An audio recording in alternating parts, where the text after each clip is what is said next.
Hopefully this works. All right. I have to let this down a little.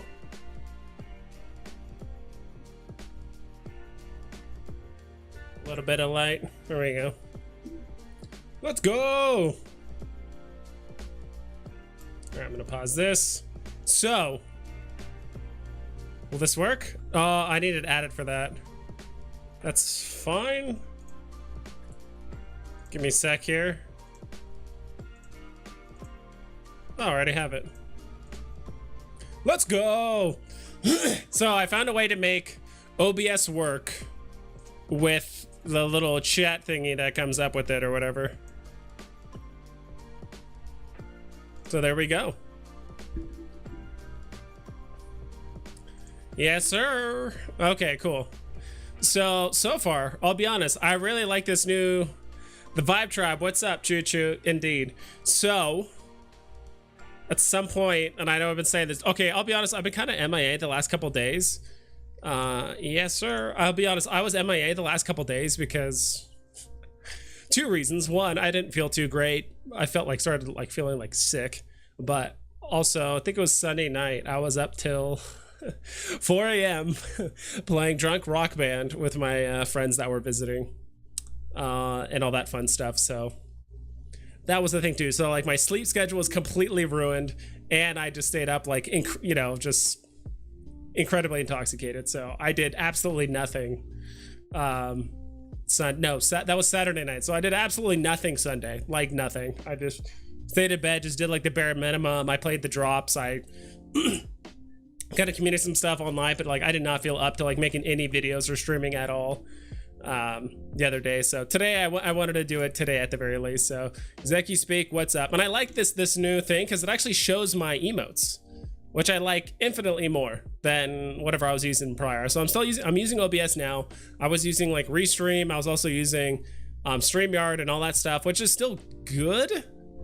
If you need help with OBS, let me know. Vibes. Yeah, the only issue with, not even issue with OBS, is like whenever I have people on stream, it's just really hard if I don't use StreamYard because people just, you know, it's happened before. People just stumble through Discord. They have to figure out their microphone as well as like their camera and all that stuff. So people just kind of stumble through it, and it can be kind of difficult, especially if they already have their camera or like their microphone in use that's already turned on or whatever. So it just kind of slows the stream down. And like it's happened the last few times where I'll try to get another content creator on stream, but they're just, you know, obviously they're having technical issues. So just I'm here talking and I'm watching them on another screen just like struggle to like get things together, and they're kind of getting frustrated. So it's, you know, it is what it is. So let's go. Sniped a Lightning McQueen for 105 gems yesterday, bro. Dude, that's awesome. Getting a Lightning McQueen that low, or at least like close to 100 gems in general, is really, really good. I mean, we actually got the, ooh, I actually need to pull it up. What is that? It's under, I think it's display, no, it's not display capture. It's under, I think it's a window capture. Which one is it? We'll check here really quick. Trying to figure out which one it is. Apologize. So it's capture 4. Sorry, I'm trying to find it. Window capture. Capture 4. I should also probably turn this on do not disturb. Okay, so that's on. Let's go. Maybe you shouldn't cover my face. Pet chat overlay above it. Looks a bit awkward, but oh well. How about this? That's not the play. Whatever, that's good enough. Look at that. Kind of looks cool. I don't know, good enough. We'll do that. Mess around with that. Yeah, what's Lightning McQueen at right now? So I made it kind of a big issue on scoot myself over here. So I kind of made a, I kind of messed up. Yo, meet Angel, the common gang. Let's go. New member. Dude, that's a cool little emote thingy. New member. Dude, thank you so much, man. I will say this. I do want to start doing giveaways on stream. Maybe today we'll do one, but I do want to start doing giveaways. I'll probably start obviously doing comics and stuff. I know some members might want to donate stuff, or people just want to donate. I've actually had like 2 or 3 people hit me up to say like, hey, can I give you a comic just to donate to the stream? I'm like, cool, I'm more than happy to do that. So what I think I'll do is do kind of like, you know, I'll do giveaways for comics. So the lower end comics are for everyone, but I think occasionally I might do member only giveaways that might have some slightly better commons, let's say, some slightly better stuff. You know, just to kind of help support and a little bit of exclusivity for the people that are supporting the stream financially, which is always nice. So I'm talking stuff that's, you know, has significant FAs, or that's, you know, maybe common comics that are decently priced, whatever it is for the most part. But I did make some interesting purchases during the whole what's it called, like during like the whole Pixar thing. So I did get I picked up a couple comics, actually. So I actually sniped this on the market. It's the rare first appearance of Falcon for 33 gems. So I actually sniped this off the market for 33 gems. Like, it was legitimately 6 or 7 gems below floor. So I relisted it at 48 gems just because pretty big wall at 40, 43, 44. I just wanted to probably just barely undercut the guy that's at 49. I felt like the 45 to 49 jump was pretty significant. So I just barely undercut that. So this could be something that might take a few days to sell, or, you know, starts running down. Who knows? So I ended up sniping that. I ended up getting this guy for, he's actually cheaper now than what I bought him. So the floor price right now is 99 gems. This is the first appearance, Bullseye, which is not like a no-name or a bad guy, right? It's actually probably one of the more prominent bad guys for Daredevil. So it's actually cheaper now, but it's a really, really cool cover, to be honest. It's like I really like the cover on this one. It's actually probably one of my favorite covers on the platform. So for like under 100 gems, getting an ultra rare, I felt like that was super cheap. I also managed to grab a Beta Ray Bill, a Thor, Mighty Thor Beta Ray Bill. I got it for 510. As you can see here, floor price is at 600. This one hasn't gotten any movement recently, but it's like I could flip it right now, just basically undercut that guy and just get profit if I wanted to. But kind of like the comic, I kind of want to see how long it's going to run. Plus, I've always talked a lot about Thor, what is this, 133? Or no, 337. I did like that one. So I don't have that many comics, but I'm trying to get back into it. Also, I noticed like Ghost Rider was really cheap last night. So I bought like 5 or 6 of them at 32 gems and considered selling a few of them because the floor did run up a bit, right? Yeah, it's like it's at 39 right now. So again, I'm just gonna just dollar cost average those up. I might sell 1 or 2. I might sell one at 39, another one at 42, and then as it's going on its way up, just dollar cost average my way up. And same thing here with the ultra rare, what's it called? Ultra rare Ghost Rider, which I got this one for 315. This one's at 320 right now, so it's not profitable yet, but I have no issue holding this one. Like, this one ran to 500 not too long ago, so I don't see any hiccups like going on with that one. So let's go ahead and hide that really quick, see what's up in chat. I'm gonna catch up with chat. Meet Angel, what's up, Meet Angel? Thank you again for subscribing or becoming a member. What's up? Did you get the drop yesterday? I did. I ended up getting a Lightning McQueen. I got a Lightning McQueen. Here, I'll show you guys. So I got it on drop. Should be, and I got the full set. Actually, so I actually did sell my Woody. Maybe a little too early. I sold them for like 320, 329.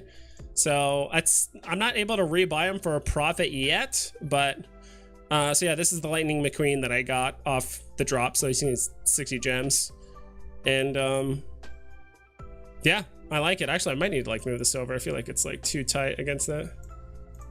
It's close enough. Cool. So yeah, I got that off box. I'm just gonna keep it. Like, I just don't see any reason to sell it. What was the other one I got? I actually won one of the other things on drop. What did I win? Oh yeah, one of these. I got the silver. Is this silver? Yeah, this is the silver. That's not what I want to do. Let's Cool. Yeah, see, I got the silver on drop, so I paid 60 gems for it, which is well below floor price right now, so I don't mind. So yeah, I got the whole. I had the whole set. I sold Woody. I felt like I could rebuy it. I could still rebuy it for like a small loss if I wanted to right now, but I do think it could go down a tiny bit. But dude, that supply is getting pretty thin. Now it's up to. Well, it was smaller earlier, but I think it's actually ran up a bit. And yeah, the gold is still pretty low. I actually stacked quite a few of these Great Skull Guernica. Is it Guernica? It's Guernica or Guernica? Like I read it on Google. How do I find you on Vivi? Just look up Fastos. There's quite a lot of us here. I'll show you here really quick. Me and a lot of other content creators, including Vivi Vault.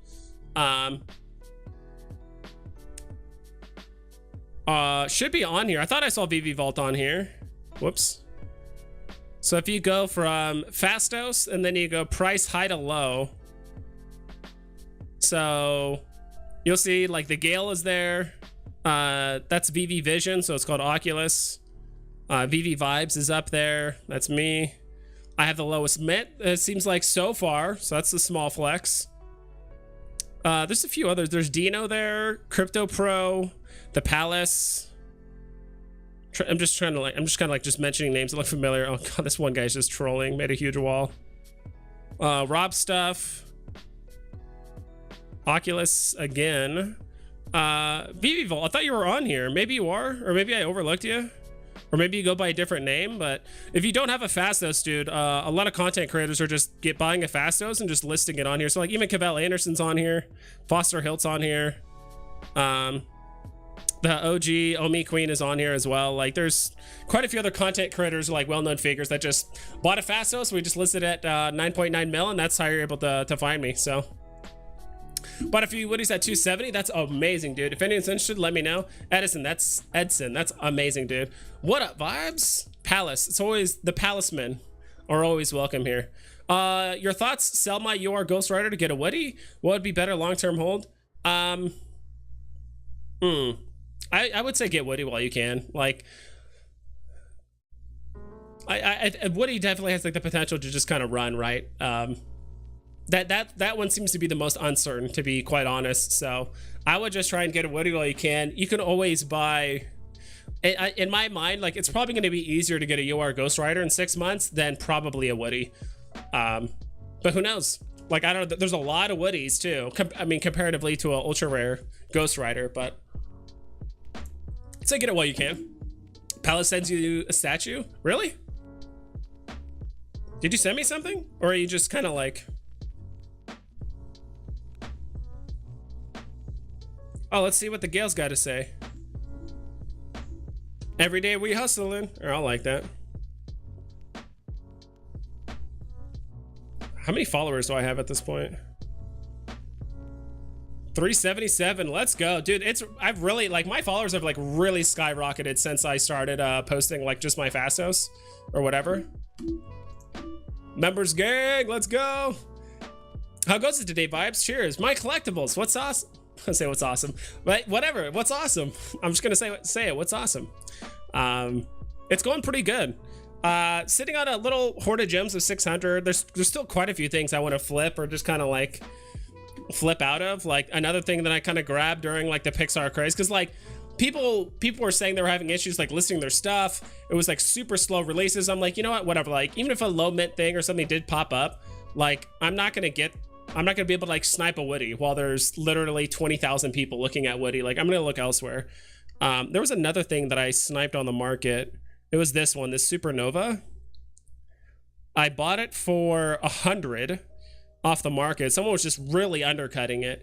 And I was like, you know, and the floor price at the time was 100, then it jumped up to like 140. And I'm like, hell yeah, like I could buy it and just reflip it or just flip it on the market. But I've already had quite a few people undercut me, which is, you know, to be expected. I had like a lower mint number, right? So I mean, mine's 3-digit compared to all the other ones, but I don't, as of right now, I don't think anyone's going to pay a 14 gem premium to buy it. But, I mean, I can undercut the next guy and sell it, but I just don't feel the need. I don't need the 100 and whatever gems like immediately.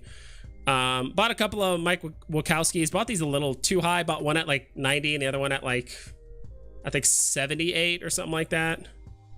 Got the up house at 105, I believe. Yeah, I got the up house at 105, and I just bought Edna mode. I had no interest in buying Edna mode, but I was like, you know what? I'm just gonna complete the set. Like, I already had Woody and everything like that, so I might as well complete it. So I paid 125 for that, which I think was like the bottom for the most part. I do think, honestly, the house and Edna is getting slept on a little bit, mostly the house, but I do think Edna mode is, you know, it's gonna make some moves in the near future. So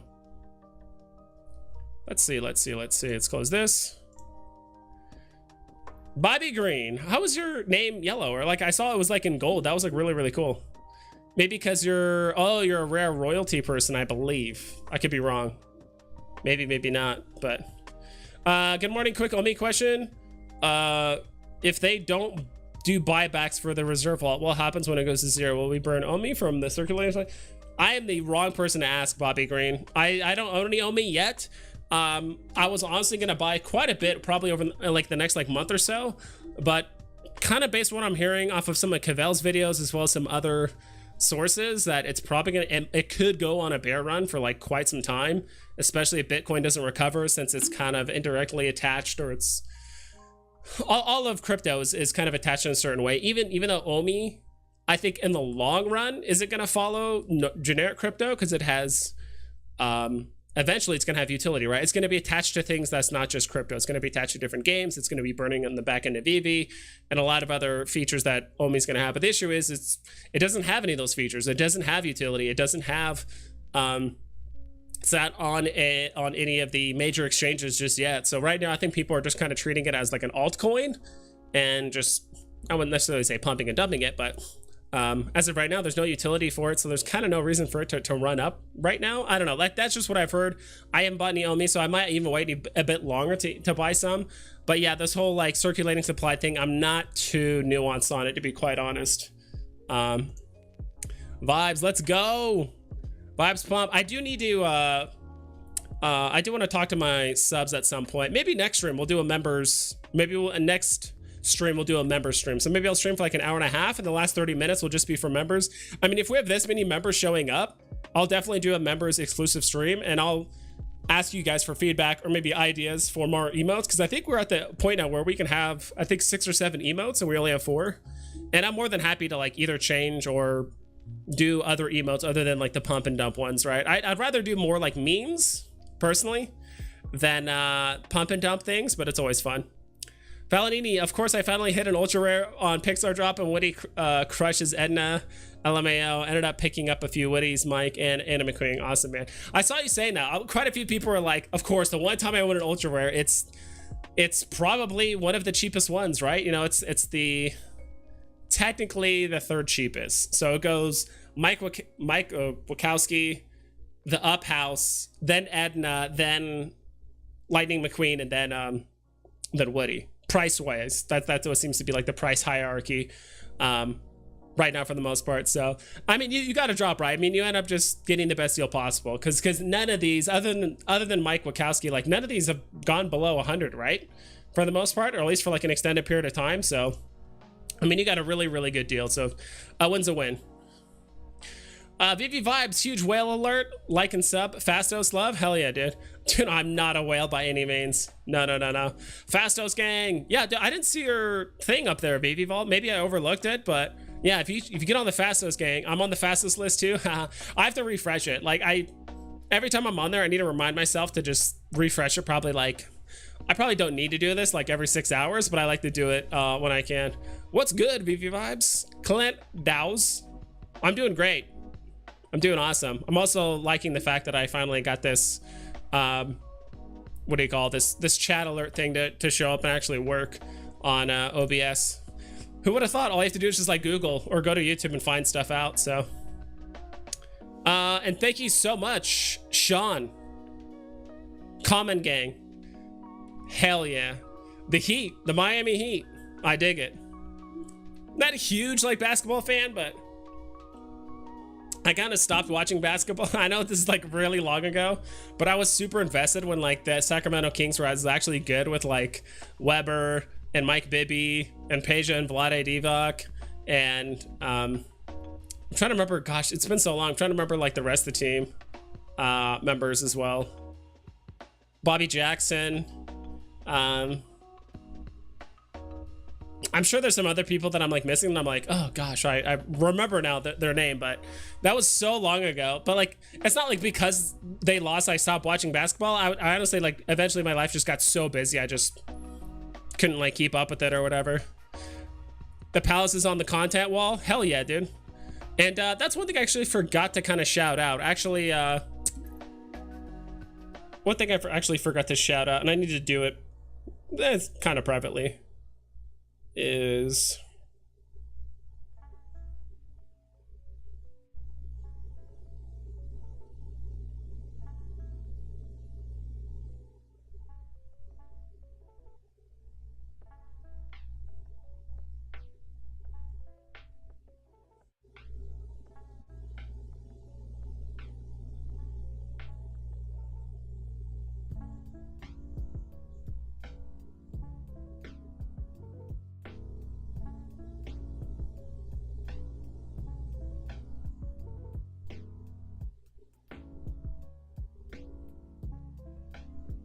nice.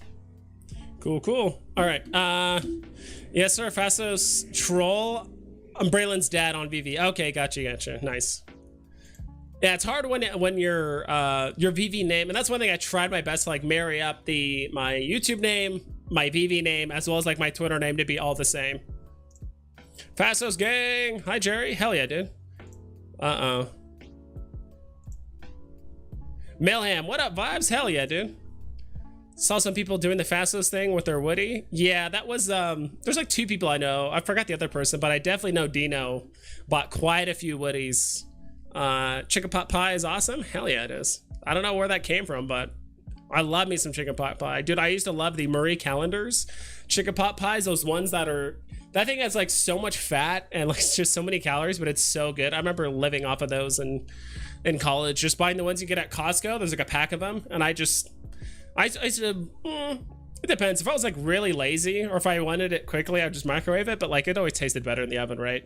So, how do you feel about McQueen 150 now or Triumph bike? Got McQueen on the drop, or what a good buy for 150? For 150, Diamond Ink. Let me catch up with chat. Whoa, another member, Bernardo Suarez. Welcome to the comment gang. Thank you, sir. You guys are awesome, dude. Hell yeah, we're getting all the people coming out. The Pixar people got people excited. It's getting the people going. Hell yeah, man. Dude, with all this, we might actually have to do like a comic giveaway. The main issue I'm running into is like, how do I give it away? Like me personally, I'm not a huge fan of doing the whole like feed thing. Like, oh, everyone post on the feed, which I might do occasionally, but having that be a thing. Dude, Gray, what's his name? Who gave me this? Gray, someone gave me something. Gray Eagle, is that you? Is that you, the Palace gang? Dude, thank you so much. You gave me a Miss Marvel common.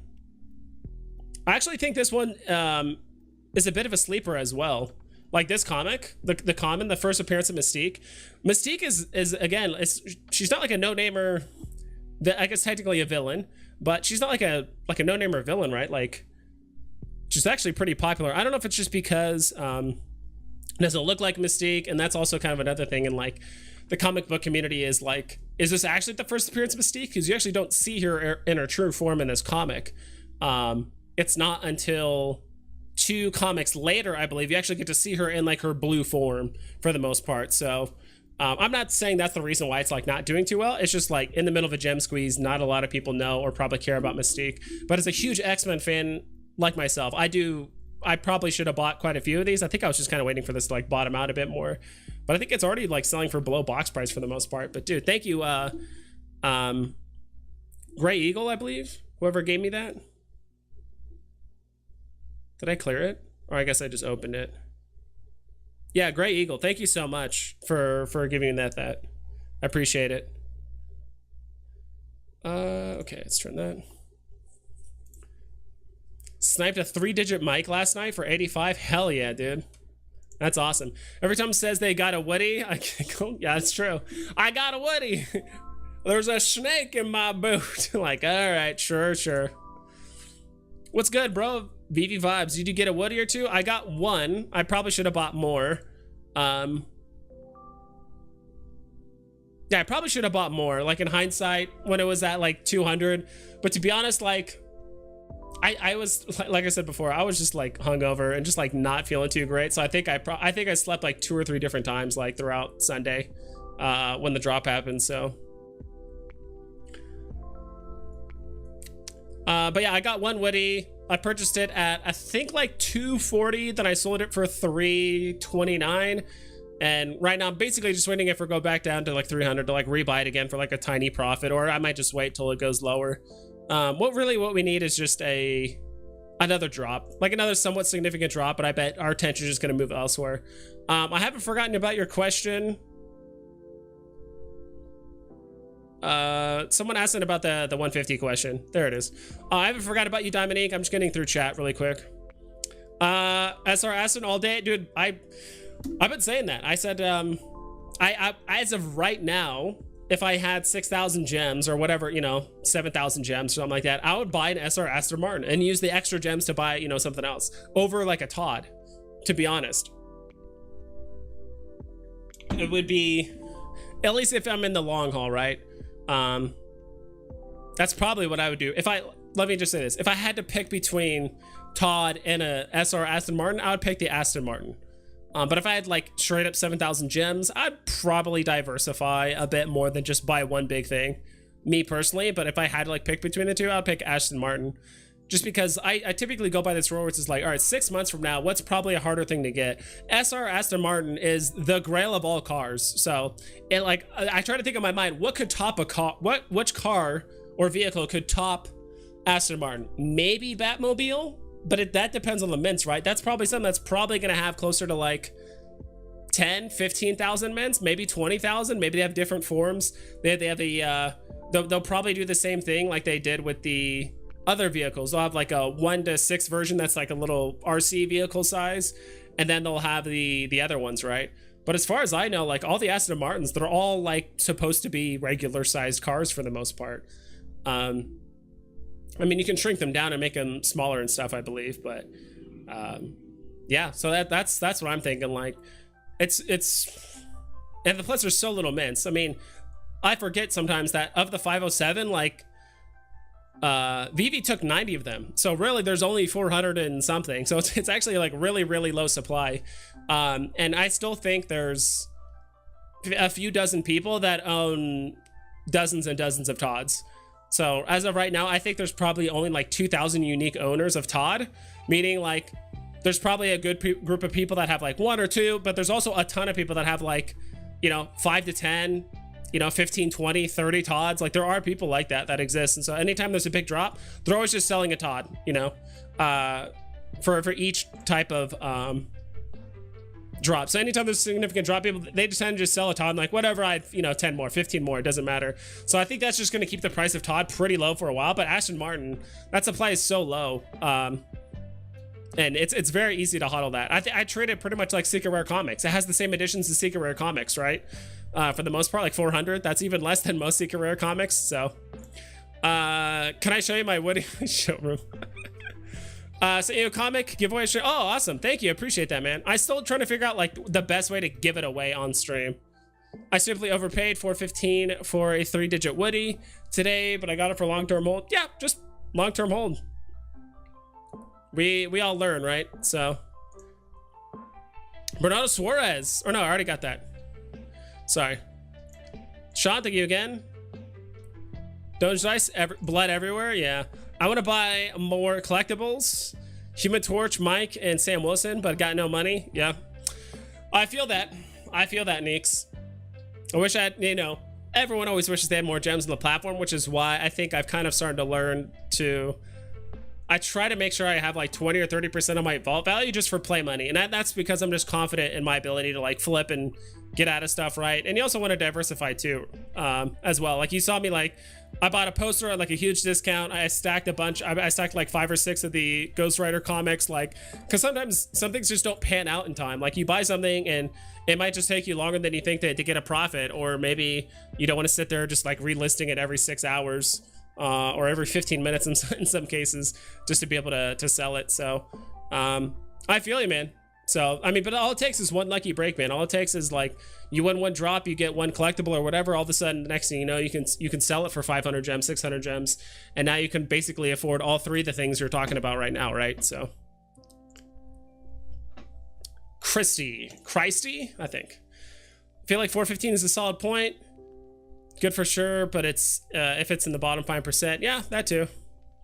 Heck yeah, been a Heat fan all my life. I dig it. I just joined the gang. 7707. Oh yeah, nice. Oh, you got a 770? Hell yeah, dude. So now you're in the Fastos gang.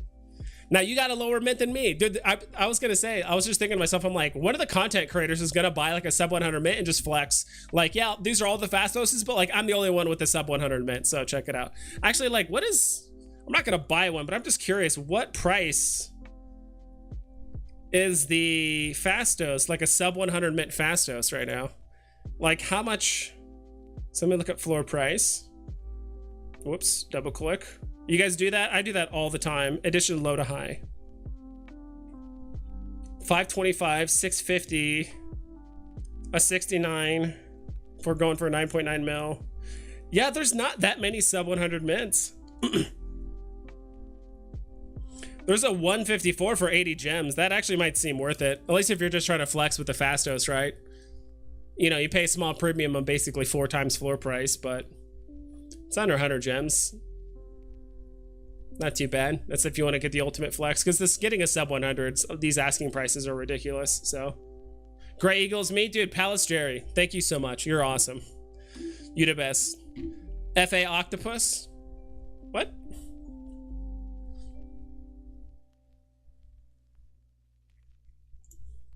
Let's go. Got a question. I've been debating with myself for a bit. I have $450 and what to buy Steamboat Willie. Common is about 360 and the uncommon is 450. Which one is the best long-term hold? I mean, both are fine. To be honest, I do think they're going to go down in price like a little bit more. Let's look it up. Maybe we should actually like start looking this stuff up, you know? That might help.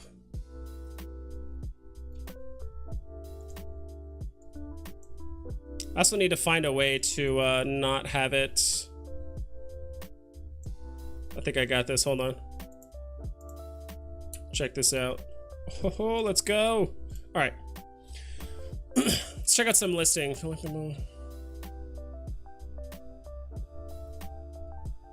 Graphs. Dude, so the ecomi 2.0, I really like this ecomi 2.0 thing. So you're saying Steamboat Willie, right? Let's just put in Steam. It's probably under Mickey, not actually like Steamboat Willie. Right? There it is. I just really like how fast it actually like loads stuff now. So, and one thing I do like too, it actually shows the all-time high, all-time low, the market cap, Alice and Vivi, or I guess it's bot or some sort of algorithm or something like that. It tells you like, oh, when's a good time to buy, when's a good time to sell. You know, I have no idea how that works or how it determines whether something is a buy or a sell. It probably just calculates like, hey, this is really low, you should just buy, which, you know, with this low of a supply as well as this low of a supply as well as this low of a price. I mean, this is like an all-time low for Jaunty Jig and probably as well as Happy Whistle. I mean, Happy Whistle for 415. I kind of like Happy Whistle a little bit more. To be quite honest, like only for 50 more gems. I mean, it has way less mints comparatively, like literally 2/3 of the mints that a Jaunty Jig has. And I've noticed that anytime the ultra rare kind of pulls up, the next thing that tends to go up as well is the Happy Whistle. So personally, I would say probably the Happy Whistle, just because it has the most up potential. Like this thing had, and you know, this peak lasted not even a day. So I mean, all-time high of 1800. This thing had an all-time high of 1400. You know, it's not insignificant. Is my chair? Yeah, that's my chair's like blocking the light. I'm like, what is that behind me? I thought I wasn't alone. Yeah, I would say, I mean, as of right now, I mean, let's look up Jaunty Jig on my phone really quick. Jaunty Jig. Let's get Jaunty up in here. All right, let's clear that really quick.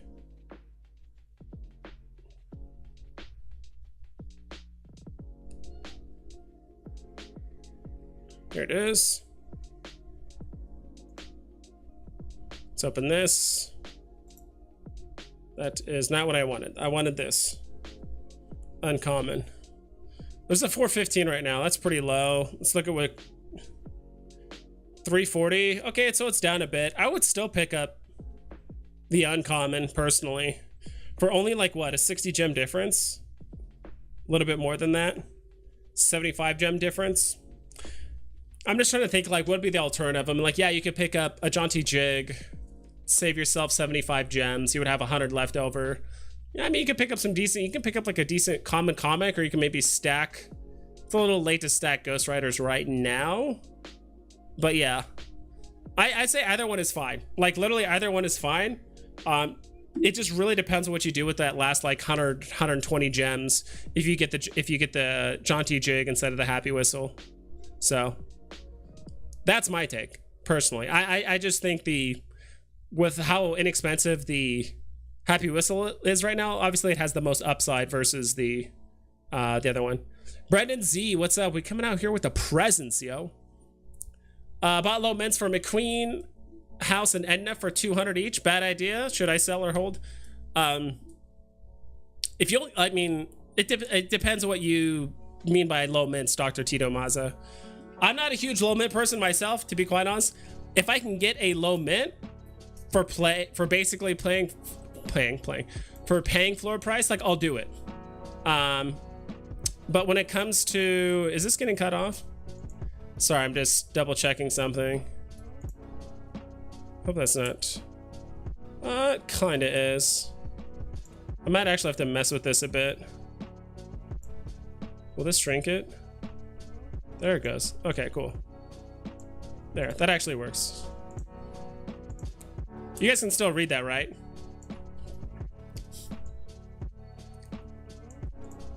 Is that still readable, or is that like too small for you guys to read? Not that it matters, but I'm not a huge person on low mints, to be quite honest. Like I've said this before, like if you're gonna go, me personally, if you're gonna go low mints, you might as well just go all out and like just go for a sub 100. But I mean, if you're just going through on the market and you're paying maybe a 5 or 10% premium for like a really low mint, like a 3-digit or whatever it is, sure. But for 200 gems for all those, or for those each, that's completely fine in my opinion. Even though it seems a bit high right now, or it's like, oh, it's like almost double the price for some of these. I think it's fine. All it's gonna do is make it that much easier to sell later, or depending on how low the mint is, you can maybe ask for a small premium. Smart will, as of now, be the most gamified VEVE NFT. It's definitely up there. It's definitely up there. Paul Walker's Skyline over Aston. Paul Walker's Skyline. I don't even know what. I'll be honest, maybe because I'm too young to even know what that is. Paul Walker's Skyline? What is that? I don't even know what that is. Oh, is that from is that from Fast and the Furious? To be honest, I don't. I think I've seen one Fast and the Furious movie, and that was forever ago. So I mean, that is pretty cool. But Aston Martin, I don't know about that. I don't know about that. I like the UR as well because that's the one I can afford. Yeah, that's most of us. I did Recur drop yesterday, and Recur has the same style of NFT as VEVE when it comes to not being unique and have attributes. And they are on OpenSea. If Recur does well on OpenSea, then so will VEVE. I think so too. I honestly, like, if I had more time and or just like fiat to like pour into Recur, I probably would, just to check it out. I'd buy a pass and just kind of check it out. I don't have anything against like other platforms or other like NFT projects or anything like that for the most part. If anything, it's just the better other projects do. I just want NFTs in general to just be popular, right?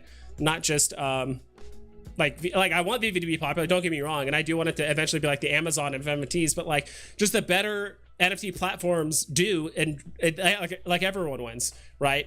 And if anything, I think VEVE does need a little bit of healthy competition to kind of like get their ass moving in some areas, right? So that's awesome, dude. I did watch Crypto Chris's video on his like recur pass thing. It sounds like he actually won the drop, but he might have used like an expired credit card that he forgot about or something like that. Like, I don't know. Check out his video to get more information. It's actually pretty interesting to get his insight on recur. My recur NFTs are already being sold on OpenSea. That's awesome, dude. I don't know if I could handle all like the gas fees and all that stuff involved with like OpenSea. I don't know. I'm sure if I just wasn't lazy or just like married to Vivi, I'd probably take the time to understand. But it's hard when you hear like, you hear a lot of the success stories, but also hear all the horror stories involved, right? About paying absurd gas fees for certain things and you just like don't win the drop anyway, or getting scammed or whatever it is. But after hearing your thoughts about it, I think I'm gonna go with the common Steamboat Wiki and the extra 100 gems. Let's save to buy Kang common.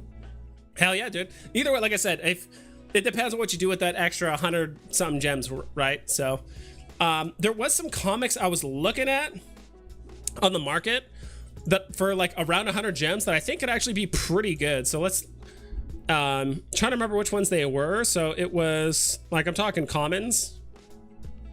I believe the Amazing Spider-Man, like #1 common, is under 100 right now.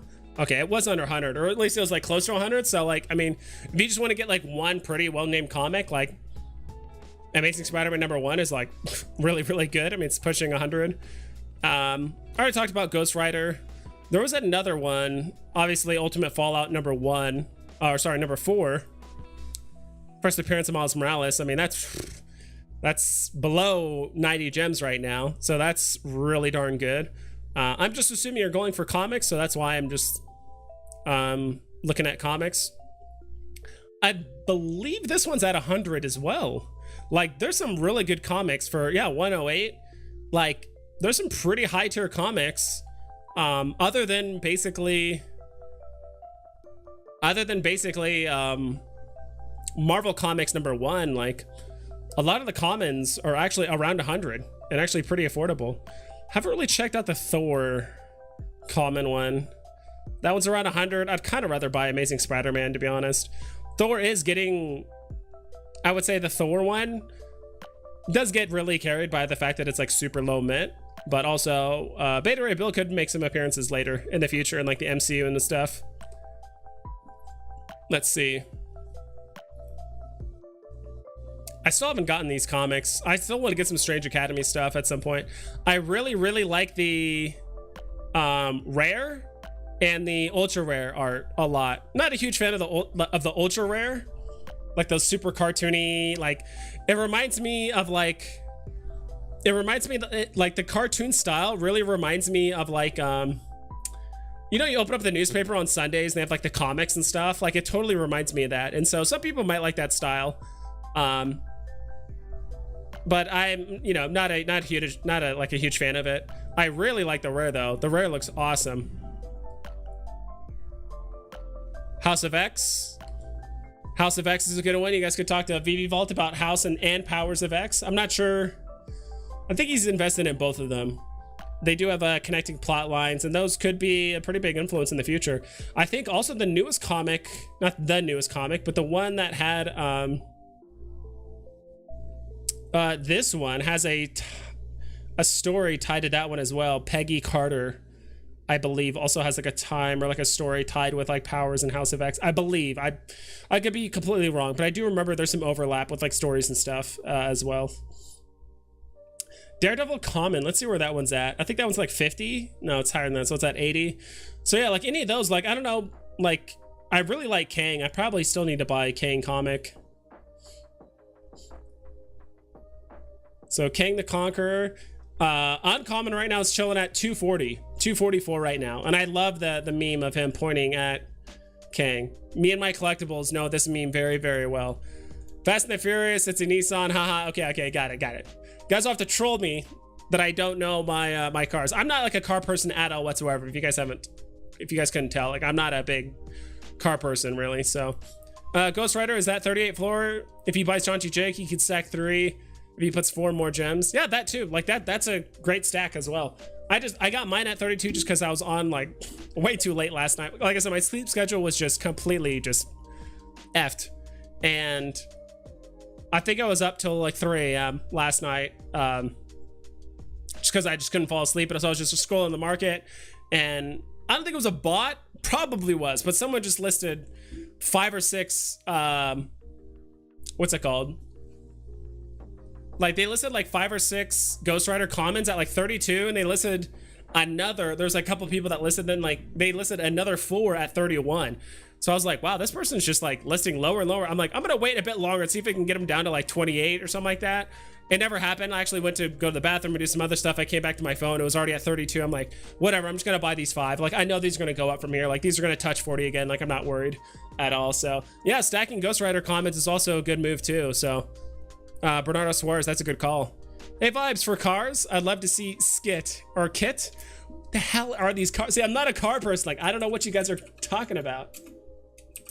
I'm literally typing in Kit car. Oh, that's the Knight Rider one. I had no idea it's called Kit. So I only know Knight Rider through my dad, and he's talked about it. And I think I watched bits and pieces of it when I was like a teenager. I probably got bored after a while, but that one's up there too. I would say it's probably like DeLorean level, maybe a little bit lower, just because not a lot of people know Knight Rider. But Aston Martin, I don't know, like there's still a lot of iconic vehicles they can introduce, you know, on Vivi as well. Dude, if Vivi ever got a partnership with like Twisted Metal and having all those like crazy vehicles, like the motorcycle with the skull guy, I know it's like Ghost Rider, it's kind of like a rip off of it, but also like the ice cream truck, like God, I'm trying to remember, like all the Axel, the guy that was like this, he has like the 2 giant wheels on either side of him. Like, dude, there's so many good vehicles. They're just cool stuff in Twisted Metal. Like if they ever did a partnership or an IP with Twisted Metal, that'd be really, really sick. Dude, I feel like this should just be my background, just the Avengers and Iron Man just pointing at Kang. Just like this image is just such a meme. I love it. I really love it. Dr. Tito Mazza, I do percentiles under 10% is what I buy. Kind of rule of thumb, they are easy to sell, but maybe with the current market I just hold. Thanks for the advice. Of course, I do the same thing too. I just assume I don't like that. Like there's some things I snipe, like I said, like I would have never bought a Supernova, to be honest, but the fact that it was basically at 100 and like the next highest listing was 140, I'm like, sure, I'll just buy it and flip it quickly, and if it takes a few days, then so be it. It's not like I need the money right now, to be quite honest. It's not like I'm really trying to reach for anything. The only thing I'm like kind of tentatively going for is like Woody and like kind of Avengers Kang, just because could go a tiny bit lower. I'll probably end up buying it by the end of tonight, to be honest. So you think there'll be a big run up of comics when they get in the showroom?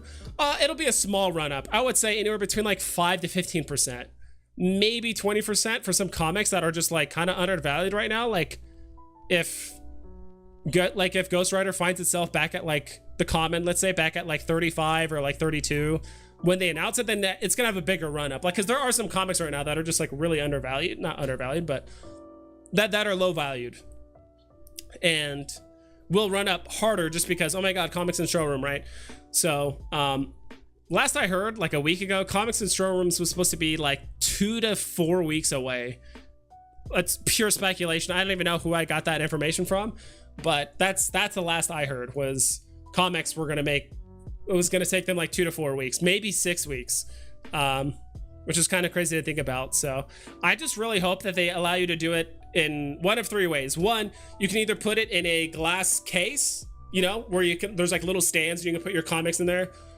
2, you can put them in like the CGC cases as well, so it like kind of like airlocks it and all that stuff. And maybe if you have like a low mint, or maybe it has like, instead of the grading number, instead of like a 9.8, it just has the mint number, so it displays there. That'd be kind of cool. Or you could just blow up the comic to be literally as big as a poster. Like, I would love to just have this huge image of the Avengers Kang, just like this, just huge image just on my wall, just taking up like a good section of the wall. I just wish that was the like the cover art or whatever. So because I honestly, I'll be honest, there is some like comic cover art that I like more than some of the art we have on the platform, like as is. Like, I would love to have that, but I would also love to have like this on my showroom wall as well. Which, by the way, like, dude, Fantastic Four #5, super resistant on the market.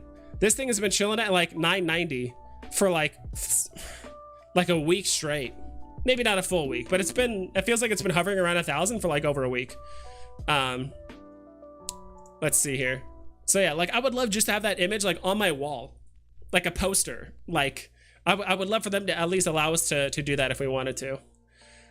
Gotcha, had my eyes on all the comics you said. I have all the Ghost Rider comics, including the SR. Hell yeah. Bought at about 950. Got my eyes on Fantastic Four, Common, Ultimate Fallout 4, and Con. Those are all great. Those are all great. I'm laughing at the Nissan, not you vibes. What about an 89 Honda? That's what I want. I want an 89 Honda. Get a little Pinto, so if someone rear ends you, you just explode. That'd be kind of a cool little Easter egg, you know? How do you snipe now with the new update? Like this. So you go to the market. So collectibles. So what you do is this. You refresh the page. Like this. So it's like, okay, there's an Edo, whatever. So someone listed one right now for 40 below floor, assumingly, right? Could that be a flip? Maybe. Price is a little too close. And I don't know, just Edo right now, just like anything that's like Ultraman, I'm not too bullish on right now. All right, let's see the balloons. Barely undercut. So probably nothing like the Woody and all that stuff. It's probably nothing new, but you'll be surprised. And if I refresh and I see like a bunch of stuff appear, like between these two, I'm gonna look at Jim Lee first because that's the most like popular / coveted one, right? That's gonna be the easier one to sell, I would say. We should also look at Harley Quinn too. 155, dude, that thing is getting just dumpstered on the market. Oh, let's look at the lenticular card. 275. Jeez, dude, the lenticular cards are like really struggling right now. The up house. So this is what I do is I just refresh.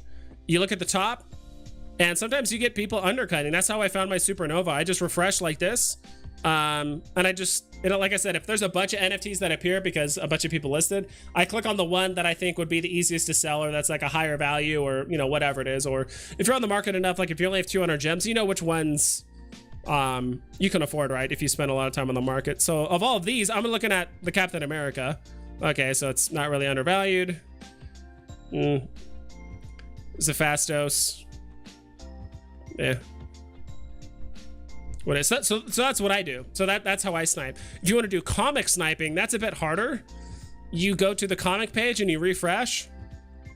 So the hard part about this is like it'll show you which comic got a listing, but it won't tell you what rarity. So for me personally, I kind of like the ultra rares as well as like just commons.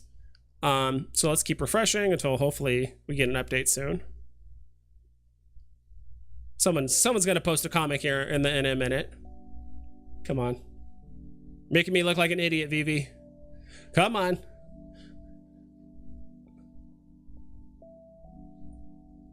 Let's just back out and come back in, maybe? Maybe that'll do it.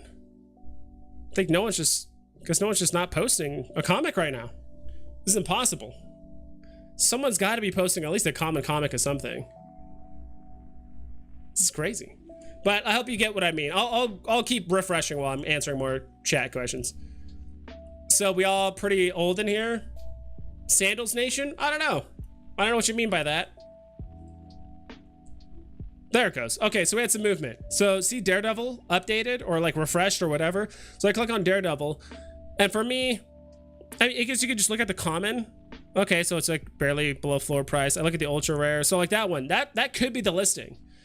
So someone undercut by $7 from the floor on that one. So I just go around and I just see which one's like significantly undercut, right? Like that's pretty much it. I'm like, it's probably this one. Cause honestly, at least in my mind, I would think if this listing or if this price was here for like a long time, probably someone would have bought it, but I'm not sure. I know this Daredevil comic isn't that coveted for the most part. So there's another refresh. Okay, let's look at Miss Marvel because that updated. Okay, so 56. You know, the comics are a bit harder and it depends on your price range, right? Like if you're just trying to snipe commons or if you only have like 50 gems, like just look at the common, uncommon, and rare maybe, and just ignore the ultra rares because you can't afford it. But that's what I do. So I just look at what updates when I refresh the page. And that lets you know that's the most recent listing. So Fantastic Four right now, which is probably not going to be the ultra rare. So maybe the rare. Small undercut there by 6 gems. 6 gem undercut. And a 1 gem. So I don't like that. That's just how I find it. Like, so you'd be surprised. Sometimes there's like, let's say we opened up this one. You know, it says 125. Sometimes someone might just list one for like 105 or 110. And even then, I don't know if that's a significant enough undercut, just because it's, I mean, this could run down quite a bit, but I mostly snipe for prices and not so much like low mints. Sweet Tooth, yes, Sweet Tooth, that's what it's called. The big candy, no, what's it called? The ice cream truck. Candy ice cream truck. Need MTL to stop off up gem sales ASAP. KYC to limit bots would also help. Vivi is scammers, wet dream. Yeah, I mean, yes and no. I agree with like the MTL thing. There is a lot of bots still on the app. Like, you just see mass listings happen at one time, right? Like, sometimes you're just on the market and then before you know it, just a wall will just appear. You'll just see listings go from 450 and just jump up to like 485. There's just 35 listings that instantly appear, all the same price, all different names, all first name, last name. Yeah, it's pretty crazy.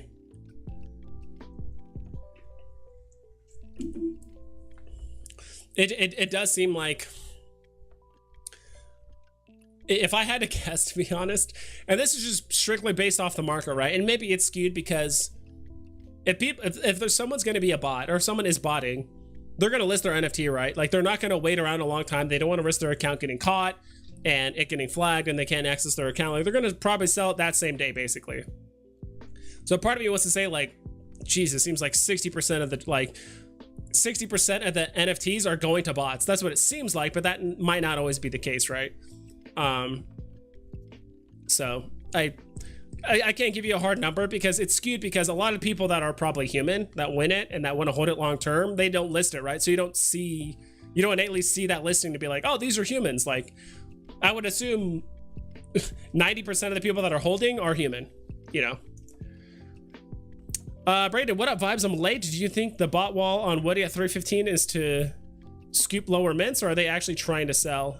Who knows? I don't know. It's hard to tell what you know, the bots or whatever are up to. Maybe they're just trying to take profit. Maybe, yeah, I couldn't tell you. I don't know what they're up to. Maybe they're trying to hopefully get people to just undercut, and they can maybe just rebuy for cheaper and just relist again. Not entirely sure. Hamoon, what's up, vibes? Selling FA Joker and FA Harley Quinn for more your comic grails. Hell yeah. What'd you have in mind, Hamoon? Hamoon. Hamon? Is it Hammon? Like Hammon? Or is it like Hamoon? I want to make sure I'm pronouncing it right. Just curious, like, what UR grails you're going for. I think it's really cool. I really think, like, for me, I like the URs more than the secret rares. Like, Cavell Anderson actually did a video on my like six references or 6 resources you need for comics.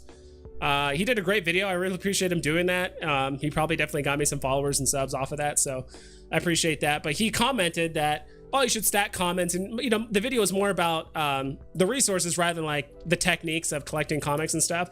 But I think honestly my niche is ultra rare comics. Like, the secret rares are cool, don't get me wrong, but I do think ultra rares are, it's the highest tier VV exclusive art cover you can get, right? Except, you know, because I mean, technically the secret rare is a VV exclusive art, right? But it's usually 90% of the time it's just a panel pull of whatever's inside the comic, right? But if someone likes the exclusive covers with color and all that other stuff, and anytime the secret rare gets pulled up, usually, not always, the ultra rare kind of gets pulled up too, so you're kind of indirectly linked to the ultra rare as well. So I do like the ultra rares a lot, actually. And it's nice that, like, in my mind, in some ways, they're a bit easier to sell. And for some comics, like, yeah, I'd rather have 3, 4, 5 ultra rares than just 1 secret rare, right? Just kind of easier to sell them off. And a lot of the times, as you can tell too, sometimes there's less secret rares list. There's actually more secret rares listed than ultra rares, just because ultra rares are more affordable. So, like, you can literally see it here. Fantastic Four number 5. There's 35 ultra rares and 45 secret rares. And I think just because the ultra rares are they're affordable and it's cool looking art. And I don't think it's like, oh, people aren't a fan of the panel pulls or whatever. Like, I do like the art I do like the panel pulls most of the time, but it's just so expensive and hard to sell, you know, to get that sale. But ultra rares are a bit easier to sell. They're it has the exclusive VV art cover and all that stuff. So that's my take on it. I really like the ultra rares. I'm more bullish on those than the secret rares. Like, and don't get me wrong, like the secret rares have the highest limit, right? They can go infinitely high. Like that's the highest tier possible for, you know, how far things can go. But I think the ultra rare is that perfect medium between it's a VV exclusive, it's affordable, there's still really low mints, it tends to actually have less for sale than the secret rares. Like, it just has a lot going for it, so I do like it a lot, for the most part. So let's see. How do you think Woody is going? Also, how high do you think it will go, such as it'll go with such a high mint? Sonic Master, honestly, mint numbers don't really, just give it enough time, eventually mint numbers won't matter. Look at Spider-Man, the Amazing Spider-Man. Like, I mean, I'll pull it up on my phone. This,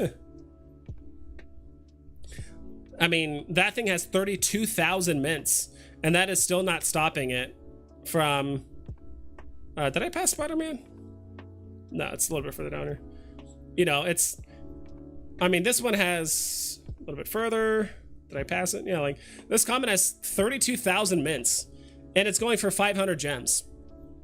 It's popular enough that the mint numbers don't matter. Like, there's enough Spider-Man fans out there that, like, even if there was 50,000 mints, it might not be 500 gems. Maybe it'll be 400 or 350 or whatever. But I think when it comes to Woody and Pixar and all that stuff and Disney, like, there's more enough people that know the relevance. Like, you know, and Woody is basically the poster child of Pixar in a way, right? So how low do I think it'll go? There seems to be a ton of resistance around the 300 gem mark. So anytime it goes to like 290, it seems to get bought up pretty quickly. And right now, like people are saying, there's a massive sell wall at 315. So it might take some time for it to break through that. And some people might think it's a kind of expensive because all the other NFTs in that Pixar thing is like nowhere near that price, right? I think the next highest is Lightning McQueen, like 150 or something. Let me see. Yeah, what's Lightning McQueen at? Yeah, 242 or 142. And even Edna's at 128. Jeez, she's getting, is there just one listing super low? No, she's just getting dumped right now. So it's, all the other NFTs are literally half the price of Woody right now. So I do think there are some people that are just kind of waiting for Woody to possibly just go back down in price, because it does seem maybe a bit high for right now, considering a gem squeeze and stuff. But in the grand scheme of things, yeah, dude, that thing could run really hard. You know, there's going to be a day where Spider-Man and Woody and some of these other NFTs are going to hit 1,000 gems, right? I don't think Mike Wachowski is going to hit 1,000 gems, but Woody definitely could. I've been big on gem MCP points to determine what comics to stack. Just prepping for a third, fourth quarter of the year. Chasing Sundays. That's awesome, man. I mean, I have a slightly differing opinion. I was actually going to make a video today if I, you know, was, yeah, let's say my sleep schedule was just messed up. I was busy with other stuff, but I do want to make a video probably tonight, if not tomorrow, talking about MCP, because I did like my collectibles video about MCP. He talked about how he was kind of game planning around it and all that stuff. I'm not like bearish on MCP, or I'm like, it's not like I think it's a terrible thing. I'm just waiting until Vivi finalizes the final point values for collectibles and comics and sets and low mints and all that stuff, because you never know. Like the first iteration of MCP was mostly about sets and like super low mints, because I think back then it was like you had to have like a mint below 300, which for some NFTs wasn't too hard, and then other NFTs it was like super difficult. Like you had to pay like a super premium for something below 300, right? But back then, people were collecting entire sets of comics, including the secret rare, because that was the best points. And then the newest iteration they've had said like, okay, like, all right, you'll get points for a set, but technically, gem for gem, the best thing to do is to stack a rare of a comic, and then to get a bunch of the uncommons, right? So VV set list is an amazing resource for that. Let me actually pull it up here. Give me a sec here. VV set list. I have it on this other screen too, but VV set list is great for this. So you just go to MCP, go to comics, MCP, and it tells you right here what are the best comics to buy for Master Collector points. So like right now, the newest, can you guys see that? Okay, no, you can't. Let me switch here. Switching. There it is.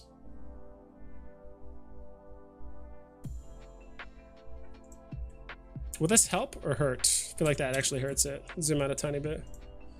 Okay, that kind of helps. Cool. Let's clear that. So VeveSetlist.com, that's all it's called. Go to comics and then organize it by MCP per dollar. So it says basically for comics, the best dollar for dollar comics to get. And remember, rares have a diminishing return after one comic. So the first rare you get is 2 points, and then the next rare, let's say you bought 2 Deadpool #1 rares. The first one's 2 points, the next one is 1 point. And I think at that point, it's actually better to get because if you just double the math on this, so like 2 points is $11, but if you double the math, so now you're getting 1 point, now it technically costs you 23 gems or whatever. So at that point, it's actually better to get this uncommon, to stack the uncommons, because that's better MCP points per gem, right? Yeah, that's how it works. So you could actually buy 2 of these for cheaper than 1 of these after the first one. I hope that makes sense. I know it sounds confusing, but long story short, how to do it is to like get 1 Deadpool, 1 uncanny, get 1 of each of the rares, and then like just stack the uncommons technically. But I'm waiting until VeVe comes out with like the fully fleshed out list, because you never know. They could do something like, all right, now even though commons are 0.25 points, the first 5 commons you get are 1 point each, and then every common after that is like a quarter of a point. Or they might do a thing where they say, all right, if you have the rare, ultra rare, and secret rare, now you get like a 20-point bonus or something. Like, they could literally do whatever they want with the Master Collector program, right? So long story short, or you know, even altogether, like there could be a thing where maybe collectibles are better. Long story short, it's like, I would hate to spend a bunch of gems on rares and uncommon comics to later then find out that there's just a better like dollar to Master Collector program like thing after the new release that's like completely either completely unrelated to comics or not involving rares. Like it doesn't mean your rares are going to be like worthless, right? But like if I'm going to allocate, let's say 500 gems to Master Collector points, just exclusively to Master Collector points, like I want to get the most I can out of it instead of buying these now and then the next thing I know I'm like, oh well, actually it was better to just buy commons, you know, in the long run, or whatever it is. So you know, it's not to scare you into anything, like, and I think VeVe's going to do a good job of like they're not going to lower points, like they're not going to make all of a sudden rares or less now.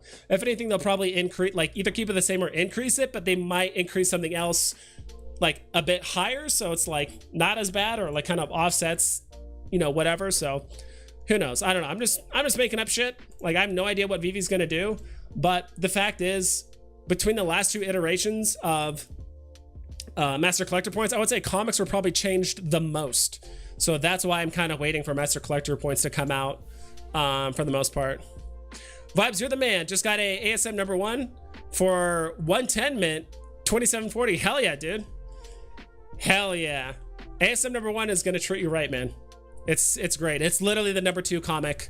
From most of the comic tier lists that I've seen, it's like #2. It goes, you know, Marvel Comics and then Amazing Spider-Man #1. Until we get Amazing Fantasy, and I'm sure there's probably another comic out there that might be rated like on par or a bit higher than those, but right as of right now, you got the #2 best comic, right? Let's see. Yo! VVGTV. Appreciate Mendes Flips. Ben Riley UR floor at 5.6. Next listing is 6.6K. Yeah, that happens a lot with Ben Riley, I've noticed. Yeah, with Ben Riley, I have noticed that like there'll be very big jumps in the floor price. So, you know, not financial advice. I would say don't fall for the trap. I mean, you are Ben Riley at 5.6 is still amazing, don't get me wrong, but if you're like trying to flip it quickly, let's say, I would not go for it. And even then, like if you did buy it, what you would have to pay like 480 gems and fees if, let's say, you like barely undercut the next guy. I mean, you're risking 5.6k gems to maybe make 500, you know, if that. I mean, that's a 10% return. Like, don't get me wrong, that's pretty good, but that's a lot of gems to risk. Dark days ahead for VeVe. It might be a while before we pump again. I kind of agree with that, Dombrowski. We need to get more buyers on the platform. We need to get MTL out sooner. Omi needs some utility and a bit of love. Omi to NFT just can't come soon enough, because like that was, I mean, Omi was pretty high when it had the utility that I think very early VeVe, like a year ago at this time, I think you could buy gems with Omi, I believe, or like it was interoperable between gems and Omi, something like that. I forgot what it was, but like early app days, you could actually buy gems with Omi, and I think that's actually what gave it some utility, right? And I think that's part of the reason why Omi kind of pumped up, but then VeVe took it away, because then it might have been considered a security token. I don't know any of the nuance of this. It's all hearsay. It's just stuff I hear, and I kind of try to piece it together, but I think they stopped because then it started being kind of treated as like a security token rather than a utility token, which is what they want, and all that stuff. And I think shortly after, you know, Omi kind of crashed, because it's now it's back to having no utility. It can't interact with anything. So other than just getting burned, it just doesn't interact with anything. So, but I agree with you, Dombrowski. Like, we're going to see some slight pumps. We're going to get some dead cat bounces whenever there's a new announcement or this or that. But other than that, yeah. And by the way, if you guys are looking at this vault value, I think that's where you were saying, oh, we have a whale in here. That's just completely false. I was just messing around with it. Because I think it still has all the, like, in order for me to show like a list of like bookmarked collectibles, I had to add it to my vault. Because there were some collectibles I just wanted to kind of look at, like just at a quick glance. And the only way I could do that is if it was in my vault. So this vault value is like not accurate at all whatsoever. So I'm not like a whale or anything. If that matters to you guys. I agree that URs are awesome. They are really awesome. I do like them a lot. You know, not discounting secret rares or commons or whatever. Like common stacking is still very prevalent. Like you saw, I had like 7 or 8 common. I bought 5 common Ghost Riders last night. Like I have nothing against stacking commons or anything like that. It's just I like the ultra rares, and I think it's a perfect price point where they're affordable but still high tier enough that you can like that they're desired, and you can still sell them off relatively quickly, because if you sell one, you can get a good amount of gems back, right? The only issue, and like they're also pretty resistant to gem squeezes and dips, right? At least more so compared to the lower rarities. One thing I noticed with like commons is like if you're stacking a bunch of commons, like it's gonna take a while to sell them off, because if you're trying to sell 15 commons, that alone is just going to take you a while. Even if you do put up a wall of 15 commons, like now you're just forming a wall, people are going to undercut you, and now it's just going to be even harder to sell them. And on top of that, like they kind of just dip a lot, right? Whenever there's a big announcement, people sell them off. They're just super easy to sell off. So there's benefits and advantages to all of it. But common comics give you the best ROI though. So it's a trade-off. It's just like a video game, right? It's like, oh, buy this upgrade. That's going to get like, it takes a while to spin up or do it its ability, but it does the most damage, but you have to like wait a while, right? But there's usually a happy medium with everything.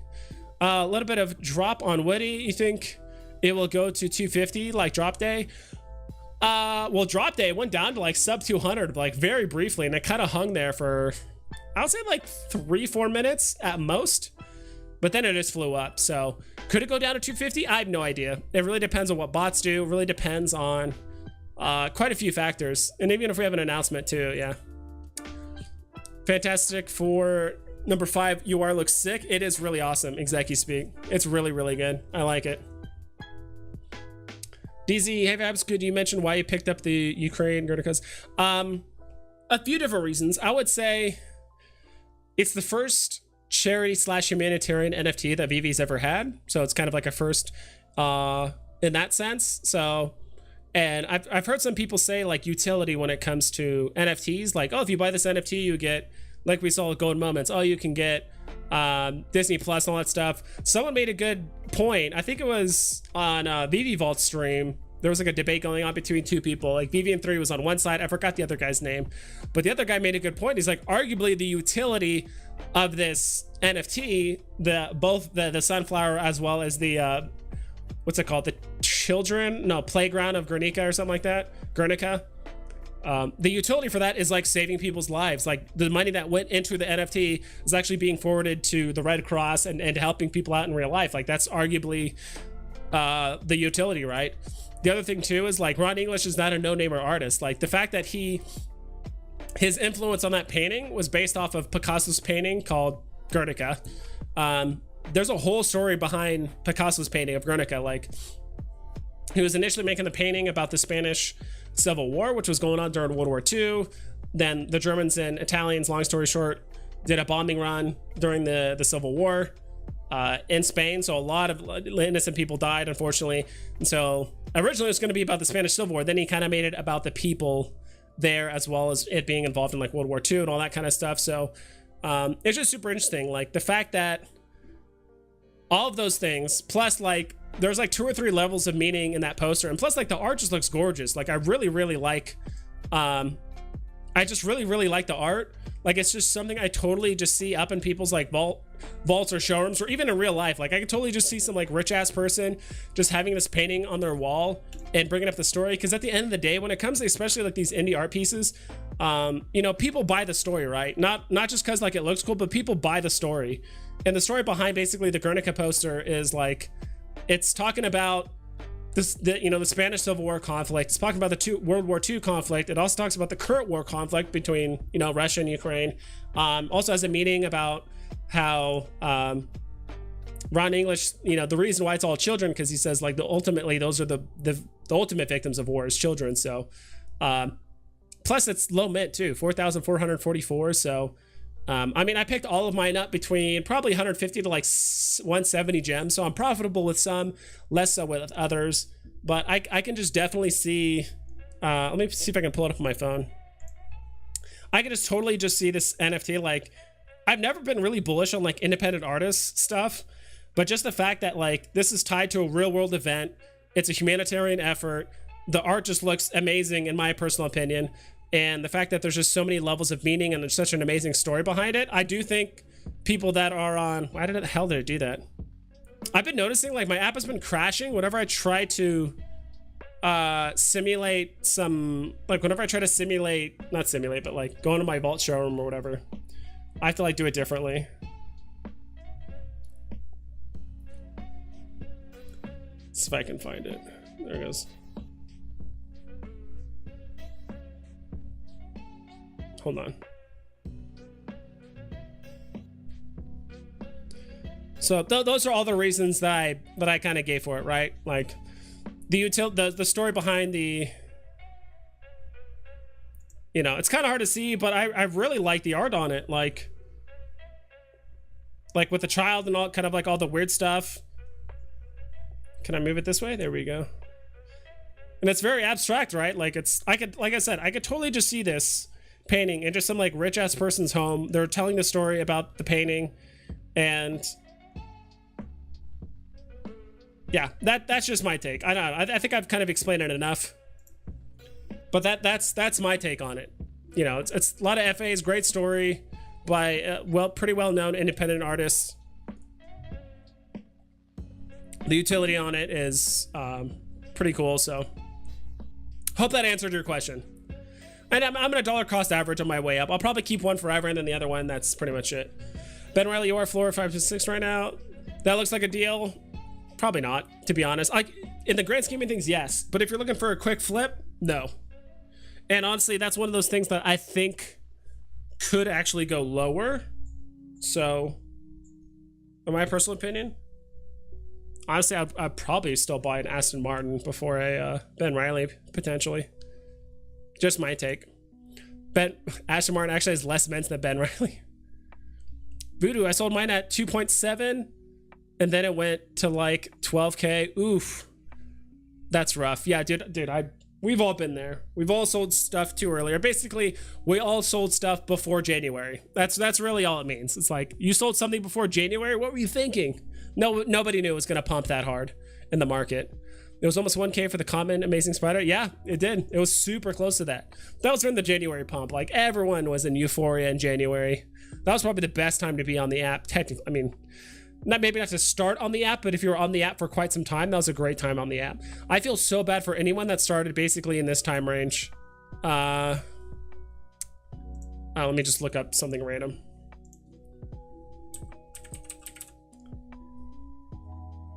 Just look up Gary Frank, it doesn't matter.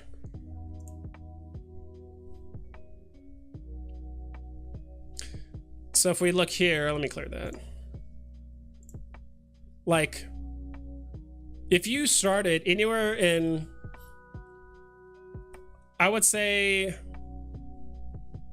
yeah, like early January to late February or like mid-February. That's a really rough time to start. That whole like month and a half, 2 months, like here in the middle is really rough. You either bought something on the way up and you're like, oh my God, it's just going to keep running. Like you just don't have enough experience to like know when to sell it off. Right? Or some people did. Like I kind of wish I did. People were just on cloud 9 during this time. Then it just started just really just going down. And I think the first like month was just, honestly, I think the first 3 weeks to a month was just natural retracement. Like things just pumped way too fast. Like you basically had things like, look at this. Gary Frank Batman on December 31st was 124. At one point it went up to 625. So basically it just did a 5x, which is just absolutely nuts. Within the course of what, 2.5 weeks, it just did a 5x. Then it started running away. I think the next 3 weeks was just natural retracement, but then we started getting, oh my God, all these bots, and then we had the Ukraine conflict, which was a little bit later. Crypto was down. You know, the chili peppers. We had Pokemon Day, right? Coming up like end of February, so a lot of people were waiting on that, and then we, you know, again talking about bots, and then we started talking about MTL. Like a lot of things just started compounding onto it, and like everyone was just in a selling mode at that point. So yep, pretty much. No drops announced for Wednesday. I know, right? They usually don't do drop announcements this late, but they have been doing some drop announcements kind of later in the day. I feel like stacking the others for more bang for your buck. Yeah, I agree. Stacking commons or stacking cheap stuff is, again, the best ROI. It just takes time to sell it, right? Plus you also have to deal with other people undercutting you and all that stuff. So like I said, there's a good and a bad to everything. For stacking, you know, stacking has its advantages and disadvantages, but grabbing like, let's say ultra rare comics has its advantages and disadvantages, right? You know, way less mints, way less people to deal with undercutting, but then again, it is kind of pricey, so your pool of people you're trying to appeal to is a little bit less. Decent ROI, not as good as you know, common comics, but at least if you get one sale, you're just kind of like, cool. So it's almost as if you just sold 10 common comics in a way, 10 or 15. Any idea why there is 98 remaining sunflowers yet to be delivered or sold? Those are probably just went to the people. Shahi, like usually that's the amount that VEVE keeps. They give it to the IP holders, as well as themselves, or the independent artists and other people that worked on the project and stuff. So that's how I imagine, you know. And I think the artists themselves too, they probably get a few. They probably don't just get one. They probably get 10 or 12 or 15 or 20 or 30. Who knows how many they get? But I think those are just ones that I think those are just ones. And who knows? They could be holding them for later for giveaways or something. I have no idea. But usually that's the amount that VEVE tends to keep from deliveries, or not from deliveries, but from drops and stuff. So I assume it's just a weird glitch in the app. Dreaming the Mystery, FA Loki, you are Thor.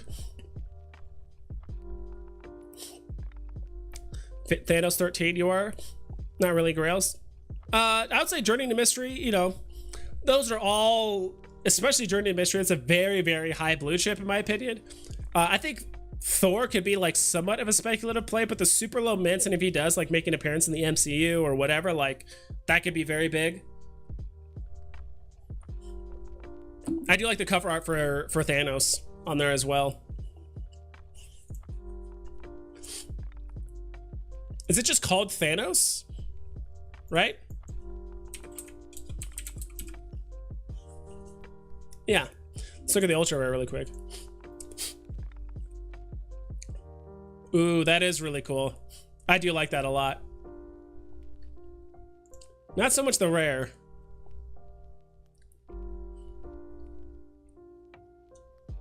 Rare's all right. Kind of like the uncommon a bit more.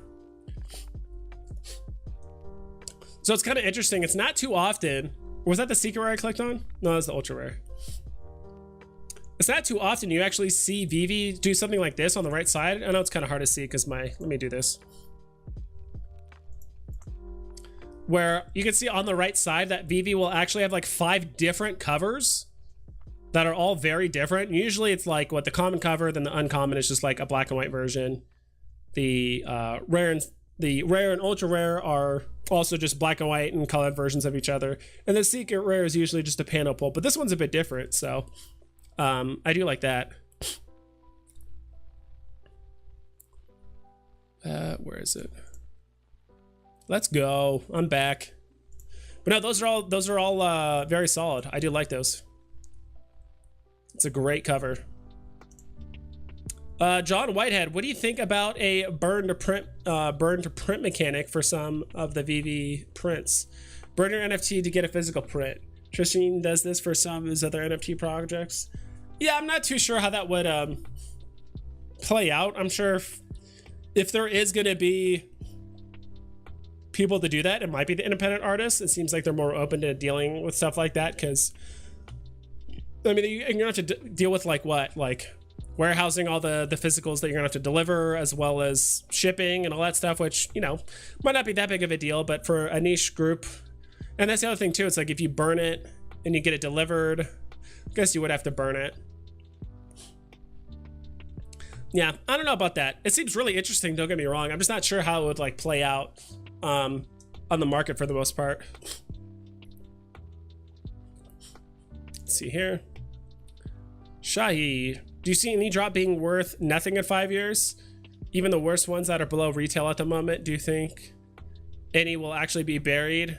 If so, which ones is there that will sing? So that's legitimately the reason why the master program exists.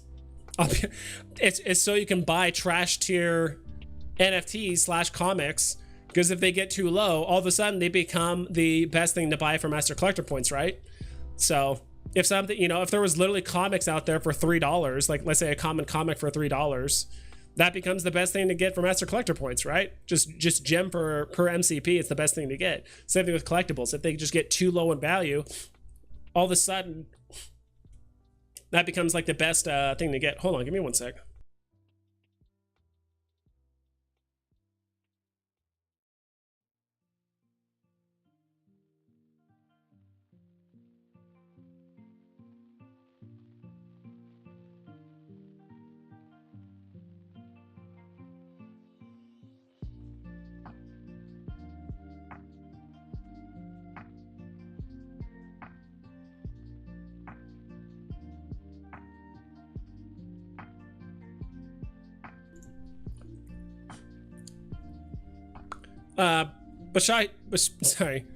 Shahi. Say Shahi. But yeah, that's legitimately why the master program collector exists. Is so if something does become the worst, it at least becomes somewhat desirable because now you can buy it for cheap MCP points for the most part. I would say that's legitimately why it exists. So it's, yeah. But if there was one just to kind of fall off the map, as of right now, I don't know.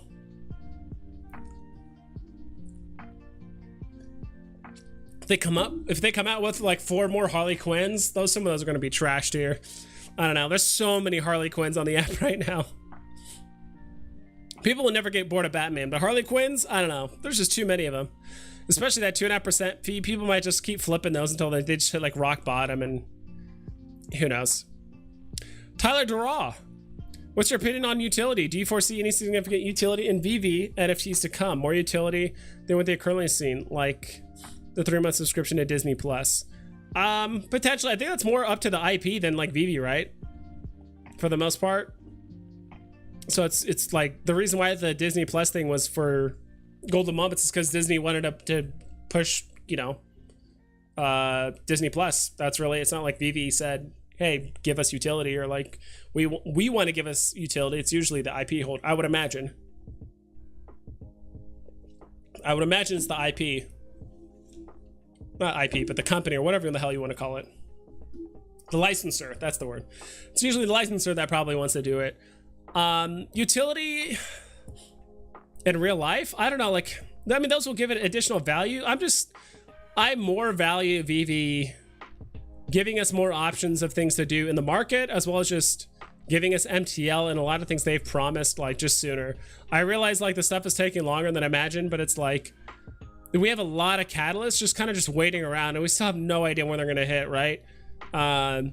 Q system, Omni NFT, comics and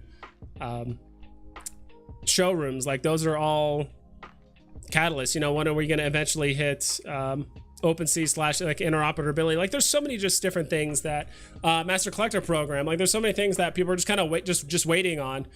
I'd rather have them just push those out than worry about like utility. Honestly, I don't even think NFTs right now even need any utility, to be quite honest. But if they do, like that's cool. But if we're talking utility in the sense of like renting out NFTs and stuff, which they've already said they could do, I think that's great. Utility in VEVE NFTs to come, more utility than what they've currently seen. Yeah, and I just can't see it like right now. Most of it has to deal with like the VEVE verse and stuff, or like if we're talking real life utility, I don't know off the top of my head. So I wish I could kind of give you like a better answer of, you know, it's like, oh, you can get discounts at like stores and stuff if you're with if you're over at Disneyland and you own a golden moment or something like that, or maybe you can get like an exclusive signature if you own a Elsa NFT and you go to the Elsa castle or something like that. Like, I don't know. Usually not buying stuff because the real world utility, at least not yet, until more gets introduced or there's kind of like a reason to do it. Kind of not really thinking about it too much, to be honest. Robin is super cheap, really. Let's check it out. How cheap is Robin? Let's see. Go to collectibles. There is no Thanos collectibles, so Robin. I do like how this is populating very quickly. 100 gems for FA Robin. The real question is it as much as Darwin Cook Batman? That's the real question. Dick Sprang? No, that's fine. Where's Darwin Cook? The Darwinian of Cooks, Dick Sprang. Is it just showing the same ones again?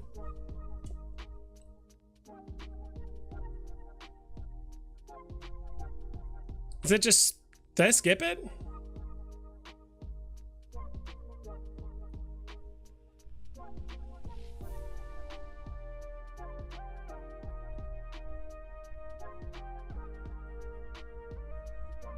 Didn't even show Darwin Cook.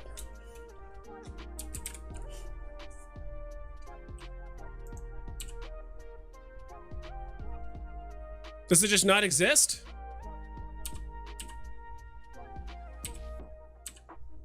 It's impossible?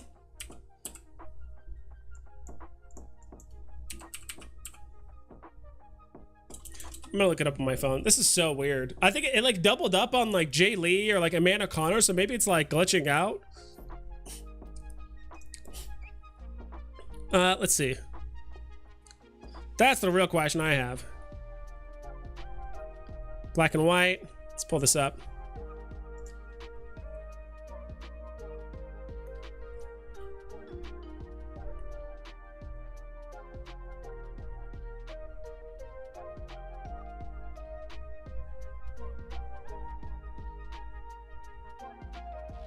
Or I was spelling Darwin wrong. All right, regardless.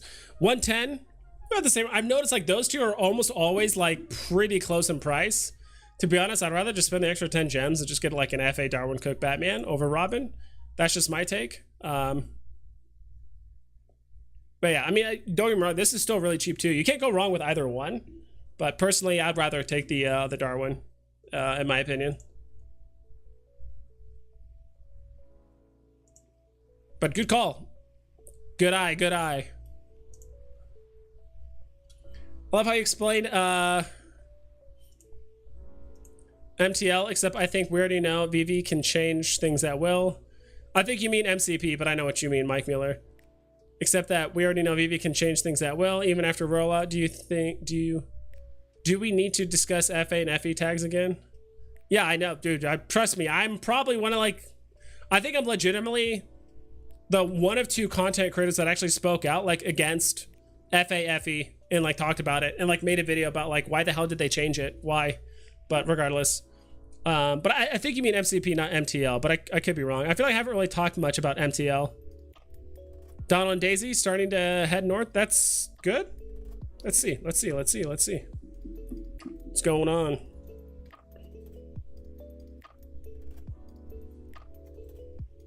How do you guys feel about the Pixar drop overall, though? You guys feel like it was a success? Did you guys feel like they kind of held back with some of the characters? Do you think it was going to go higher or lower than this? I'm kind of curious your guys' thoughts because I get a lot of like differing opinions on that. So Donald and Daisy. All right, starting to move a bit. Pulled it up here. We'll also pull it up back here too.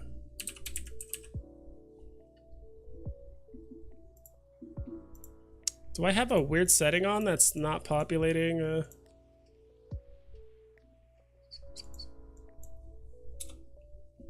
Have to go for a refresh.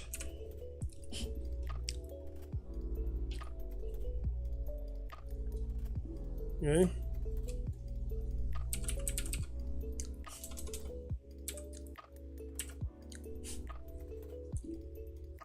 Okay.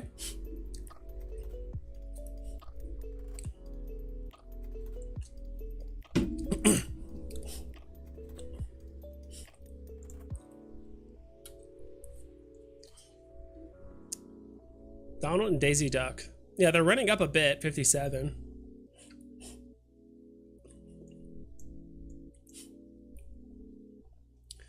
All right, let's do this. We're gonna do a giveaway. Thanks to, I don't know why I'm randomly thinking about this now, but we're gonna do a giveaway. We're gonna be giving away this thing that was so graciously given us by the folks over at the Palace. I'm trying to remember who, which Palace person gave it to me. I apologize if I forgot your name.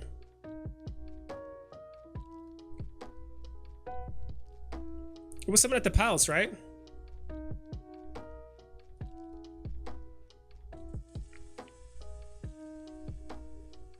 Yeah, anyway, we're gonna do a quick giveaway. And I kind of like this game a bit more. So make sure you guys have your phones out. I'd rather do it this way. Have your phones out, so we're gonna be giving away this comic.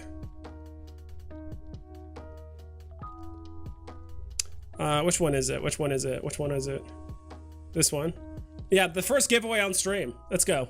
First giveaway on stream. So we're giving away this. This was so graciously given to us by the folks at the Palace, I believe. So we're giving away a Miss Marvel. Floor price of $6.50. I'll take a free $6. Why not? Right? Why is the top getting cut off? Shrink it down a little. Or no, maybe that's... Nope, that was just the screen. It was just getting cut off.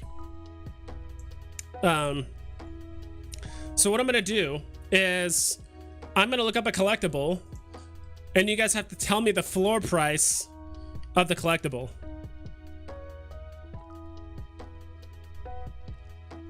It's gonna be a collectible, not a comic, so you guys can look up brands, you know, start at brands and then go there. So pull up your phone.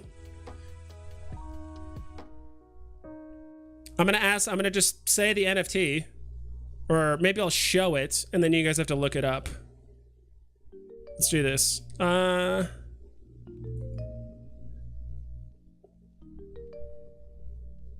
Ooh, okay. If you guys know me, it's one of my favorite IPs. I've talked about it quite a few times. And I say I would buy more of it if it wasn't getting outshined by another IP. So maybe that's a bit of a hint for you to give you guys some of you guys a head start.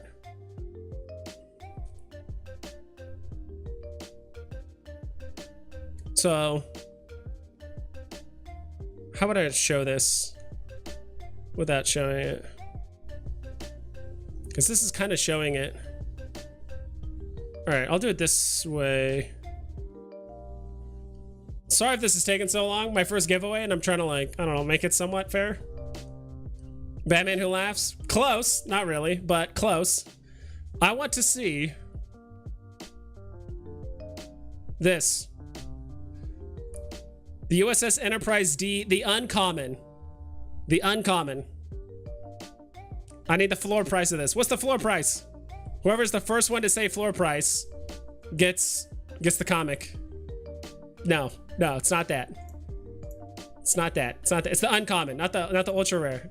Ooh, ExecuSpeak got it. ExecuSpeak. You guys have heard me talk about Star Trek.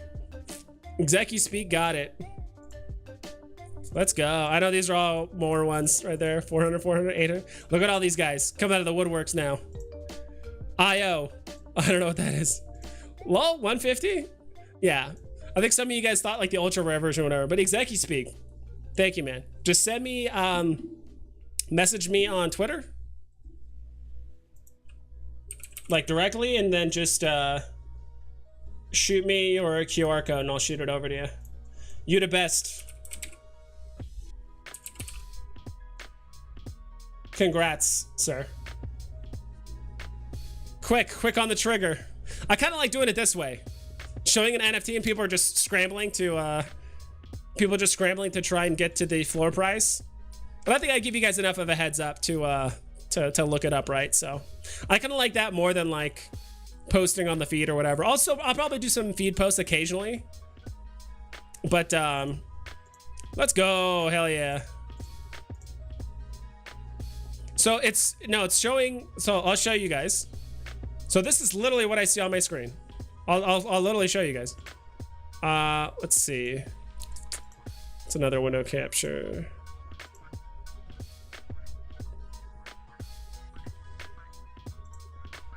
Okay, does that work?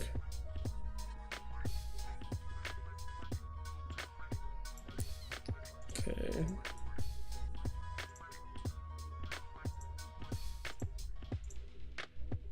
Whatever, I'll just do this. Okay, I know that's trippy, but this is literally what I see. So there was 146 floor, 120, 340, and then executive speak. That's what shows on my, so I'm going based off what's on my end, not what's on your guys' end, because it does show up differently. So this is why I went with executive speak. Bam, bam, bam, bam, bam, bam, bam, bam, you know? But let's go. So I'm going based off what's showing for me first. I know it might show up differently on your phone, but it's based on what's on my chat. So in a sense, yes, it is rigged. It is very much rigged, and I don't know what to tell you. Let me catch up with chat. I've been kind of like missing out on it. I know they hold some NFTs for giveaways, etc. owners, but for some reason, if you go in the store, click sunflowers. Yeah, it still has some left. I don't know. That's just an error. Just want VV to push out MTL because it's gonna make the people feel better. Yeah, plus it's gonna give some more legitimacy to Vivi, right? Like I have some friends as well. It's just there's probably some big money just waiting to come into Vivi until MTL's like fully launched. Because who knows? Like Vivi could drag out MTL for like another 3-4 months, and maybe it's not because they want to. It's probably just because they're trying to get everything straight, right? So yeah, I mean there's that. So Shahi, good point. So that basically means that weakling NFTs get pumped indirectly for MCP points. Winner chicken dinner. We can all huddle for dear life and never make a loss. Not financial advice. Sure, yeah, everything that Shahi said, exactly. So, but I mean that's why it's like when MCP comes out and they show, like, let's say they change literally nothing about comics, what the first things that are going to pump, well, everything's going to pump, but the things that are going to pump the most percentage wise are all the trash tier rares, because they're going to be like, oh my god, this is 14 gems per MCP, like that's the best deal, right? Is the rares. And then once that gets more expensive, that will no longer be the bottom, and then the next thing will be the bottom. Then it's just basically there's going to be a lot of comics like literally fighting for the bottom spot, and eventually the cheapest MCP per point is not going to be 14 gems. Now it's going to jump up to like 21. And then people are going to start looking at the collectibles, because then there's going to be certain sets of collectibles that are just going to be better for MCP too, right? So we'll see.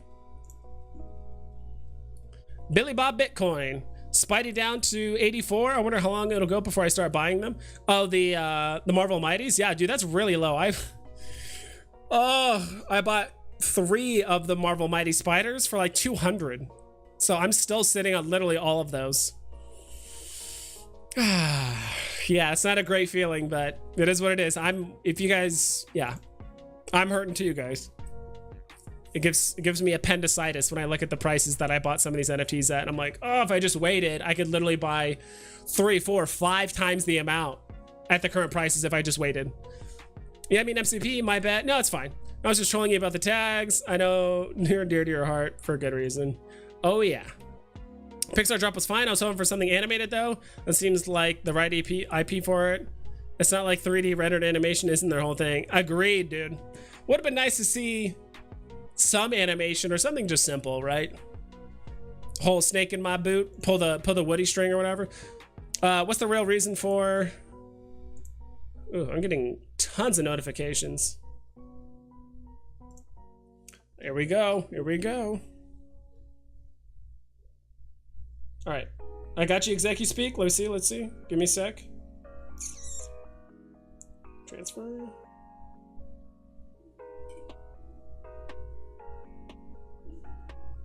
Come on, work with me. Oh. My mouse was covering the QR code, or at least the portion of it, so it couldn't read it. Let's see here.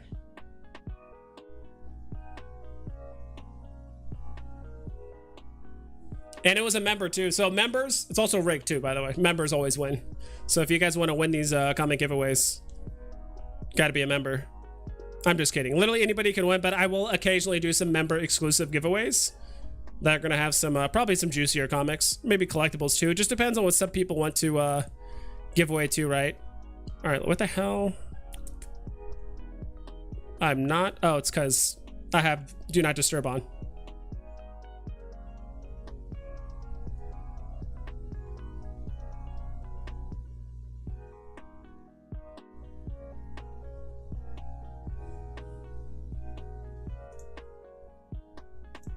Let's go. Transferred Miss Marvel to Execu Speak. Let's go. Congrats, dude. Hell yeah. Dude, FA giveaway. Never done a giveaway before. I've had a lot of people ask about giveaways and stuff like that. And, you know, and thanks again to whoever, I'm trying to remember who it was at the Palace that gave it away for me. So I really, really appreciate that. It makes it so much easier. Is Woody in Golden Moment class. Thank you so much for the super chat, M, for the 2 doll hairs. Golden Moments? No, I would say somewhere between Golden Moments and Lenticulars. Let's say that. It's definitely high A tier. Is it a Grail? No, but it's very, very high A tier. Like, I don't know what else I would put it with, but I'm trying to think of like a good comparison for it. I'd give it like Black Panther status, probably higher than that, because it's in some ways I think when a superhero gets 5 different variations like Black Panther, in a way I feel like it kind of hurts the value overall, or like how well it performs in the market. I don't know. Like if you're comparing the secret rare, of course that's gonna be the most expensive, but Woody, because there's only one Woody, you have to buy that. But if you like Black Panther, you can buy 5 different rarities if you want, depending on your price point. If you like the animation versus non-animated, like personally, I like the uncommon the most, followed by the ultra rare. Luna, but yes, it is rigged. Excited to be the first giveaway winner. Hell yeah, dude. FA giveaway. Another thing I'm gonna start doing too is intros and outros, probably outros of my intros. So that way people have to watch it first. I'll probably do an intro or like a mid-roll of all my members as well. I really like the way Vivi in 3 does it, where he kind of puts people like in an animation or like a caricature. I'm not going to copy that directly, but I do want to list at least your guys' names if I have the... I'm going to do that. I just want to add, you know, more utility. I'm adding more utility to my members than Vivi is adding to the Omi token or NFTs, which is sad. Like I've done more than... Oh, that's a low blow. That's a low blow by me. I'm trying to actually add utility to members, you know, exclusive streams, giveaways, all that kind of shit. So, but yeah, if we keep having this many members show up, I'm going to do some member exclusive streams, because early on we had probably like 7 or 8 of you guys online. And if you guys want to hang out with me exclusively for 30 minutes at the end of streams, ask me whatever you want. Insider trading tips. Maybe occasionally we'll have a content creator that might give us some goodies, or maybe some of the moves that I do, because that's something I don't really ask, is like, oh, what are you doing right now? Like, what are you buying, selling? But if we get on some people like Sleeping in Comics, or we get Vivi in 3, who's, you know, he's invested in some pretty good stuff. He's a pretty good collector himself. Like, he knows what he's doing. I mean, he also does a ton of research on every drop, so I think he has a pretty good idea of like what to invest in and stuff. And also just have fun too. Like, I don't want this to be all about crunching numbers and talking. I've actually really enjoyed this stream. I'm gonna pull this up. Why is it still showing that? It's not what I'm showing. There it goes. I'm like, what the hell? Congrats. Hell yeah. Billy Bob Bitcoin, congrats. I see execu speak first as well. Yeah, I've done that before. I see it all the time on like VV Vault stream whenever he does a giveaway, because there's a lot of people just spamming messages, right? So sometimes I'll message, or like I think I'm first, but like on his screen someone's just first. So it just works that way. So I think what I'll do is on those giveaways, maybe I could just show chat on my screen and you guys can just see on my screen who's guessing what, right? So that way there's no way there's like confusion or anything like that. Lol, that was fun. I kind of want to do more of those. I do like that more than just like, oh, who's going to be the third poster of the feed, which I'll do feed post event like occasionally, because I do want people to like, you know, find me through Vivi, then come hang out on YouTube and shit. So everyone hit the like button. Hell yeah. Dane. Liska. What stops them or others from releasing endless amounts of artist designed alternative covers in the future, saturating the rare, ultra rare, secret rare? Common, the OG, plus the burn system coming makes you wonder. Let me read this again, Dane. What stops them or others from releasing endless amounts of artist designed alternative covers in the future, saturating the ultra rare, rare, secret rare? Common, the OG, plus this. I don't know how it would saturate unless the alternative covers are literally of the exact comic itself. Like if they literally make more alternative covers of Marvel Comics #1, Amazing Spider-Man #1, like Ghost Rider, if they just reprint them or add more, then yeah, I can see what you mean by saturating them, but I don't see how that would saturate the market in any way. Like those are all mutually exclusive, right? So I don't know, which is why, I mean, I think you do have a good point. Let me show you something here. I will say this, you do have a point. I think I know where you're going with this. I could be wrong myself, but Vivi rank, Boodle. No, none of these are it. What the hell am I looking for? I cannot type, holy hell.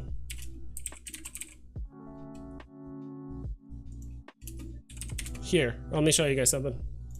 Let me learn you something. When I was young, I hated doing English papers when I was a kid. I just like couldn't understand how people like spoke or like written and stuff. Like I would always say like, let me tell you a secret, or like, or no, let me, instead of like, let me ask you something, I'd always say tell. Like, oh, can I tell you a question or something like that? I just like wouldn't get the connection in my head. Or I would, I think at one point, just for shits and gigs, I was like, let me learn you something. I don't know. I was silly as a kid. Anyway, so comics.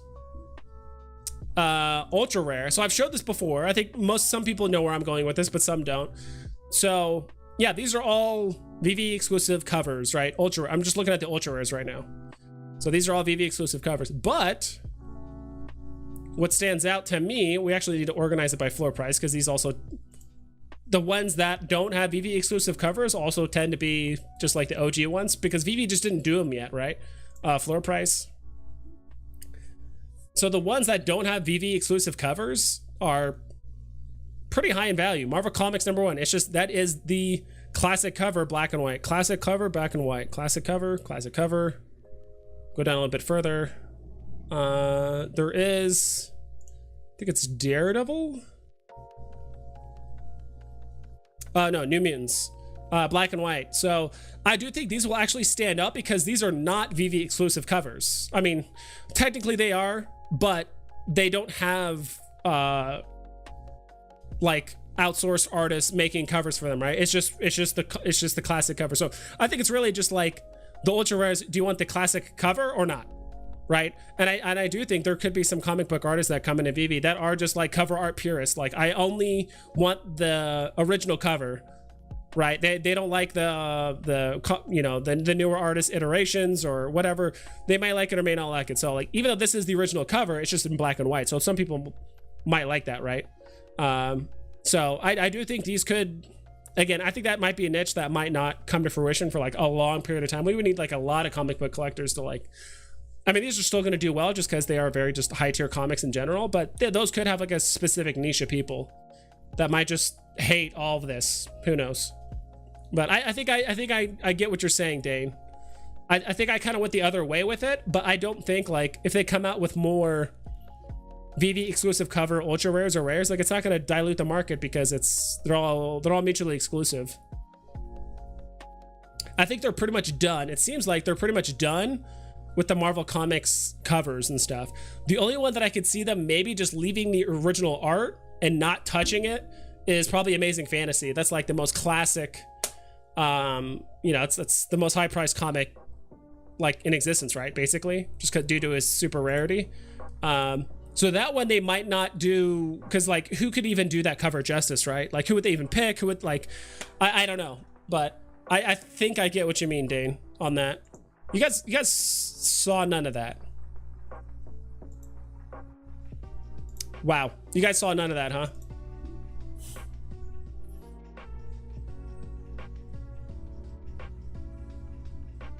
Whoopsie.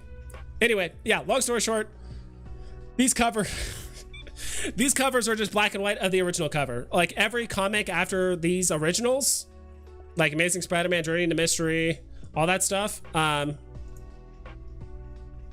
after all those, they stopped making the ultra rares have the original cover. Then they all started becoming VV exclusives. So those could actually stand out in the crowd of VV exclusive covers. I don't know. Sorry, that was a huge rant and you guys saw none of that, but yeah. Got it. Thanks again. That was really cool. Yeah, I like doing that. That was pretty fun. The whales that spiked the golden moment in Spider-Man to 50 to 80K. Where have they gone? Why are they not spiking any drops that came after? Not even Woody. Have whales lost hope and sold left? No, I'd say not. I think a lot of them are just like, there's a lot of people that put a lot of money in the app already.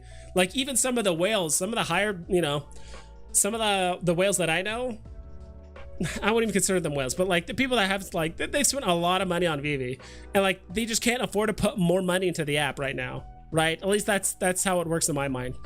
And I think those ones like those like whales pumped Spider-Man to 50 to 80K. A lot of people just delist it too. Like there's just so few listings for those in general, like those NFTs in general, that those NFTs just ran like really hard, right? And plus like even the whales, you can only buy up so many high tier things, right? Like there's some whales out there that just can't, even though they're huge whales, like they just can't afford to buy 15 Secret Spider-Mans. Like that's just, it's just so much money. But no, it's not like they've given up hope or anything like that. We also need more people on the platform. We need MTL sooner. And yeah, we just need more catalysts. That's really it. Congrats, hell yeah. Yo, what up, vibes? Disease for dinner, I appreciate you. Parky's music, don't feel bad. I bought like 3 Spidey for 200. We're all hurting. Yeah, we're all hurting. You missed my comment while sending the giveaway. Please respond about advertising just before everyone commented the giveaway answers. Thanks, bro. Learn loads from you. Of course. There's one thing about the MCP that people are talking about advertised listings. I know some people, and when I just heard advertisement, I kind of just thought that. I know that's not what you meant, but I think advertised listings aren't going to help too much. Like, even if it was like this, like if we go to, like even if we go to the market like this, like where the advertised listings go? Just at the top, like above collectibles, or like they basically replace where collectibles are and like everything will get shifted down. I feel like no one would just buy. I mean, you might get more visibility if you have like a low mint or something like that, but I just don't see people buying off of the advertised listings. I just don't see it. People are probably just gonna use it to flex, to be honest. Like, yo, I got a mint 69 this, or a low mint of that, or I got the what's it called, the 19 like 30 something, like, you know, whatever. Like I was thinking the, what's it called, the Book of the Dead, I'm trying to remember what it's called, like the Cthulhu thing. Like there's like the max mint number is like 1934, I think. That's like the year I assume like the Cthulhu books and stuff like were printed. Long story short, I feel like people are just gonna use it to flex, because what are you gonna do? So like, let's say Woody right here was literally an advertised listing. What are you gonna do? You're gonna click on it and you're gonna see this, right? Oh, here's the listing. Cool. And you're gonna scroll down and you're gonna be like, why is this thing 20% above floor? Let me just click here. Oh, cool. I'll just buy the floor. Like that's literally what's gonna happen. Like like you're gonna click on the listing, you're gonna get to this point, you're gonna be like, why is this so high above floor? Or you're gonna, you know, let's say if they were a low mint, let's say a like a 198 was the mint number. You're like, oh wow, that's crazy. Let me just pull this up and I'm just gonna just check the mint numbers, because if I'm gonna be paying a premium for this NFT, I want to make sure I get the best deal, right? Like I just don't see what advertised listings are gonna really do for people. I think it's just gonna be a flex piece, but other than that, like people are on the platform for, they're either looking for very specific mints, and when they click on your thing, either you're gonna fit that mint or not, or people are just looking for floor price. Like that's really the only difference. Like people are either looking for specific mints or for floor price. There's no between, and advertised listings does neither. So I feel like if you're gonna be advertising your listing, usually you probably want a small premium, right? For the most part. So I just don't know what advertised listings are gonna actually do in the grand scheme of things. 2,000 users in the market isn't pumping. New users are not buying, or what? So OG Woodster, this is a question I want to have for Vivi. So Vivi says there's 2,000 active users. So in their mind, an active user is someone that logs in once a week onto Vivi. Guess what happens 2 or 3 times a week? A drop.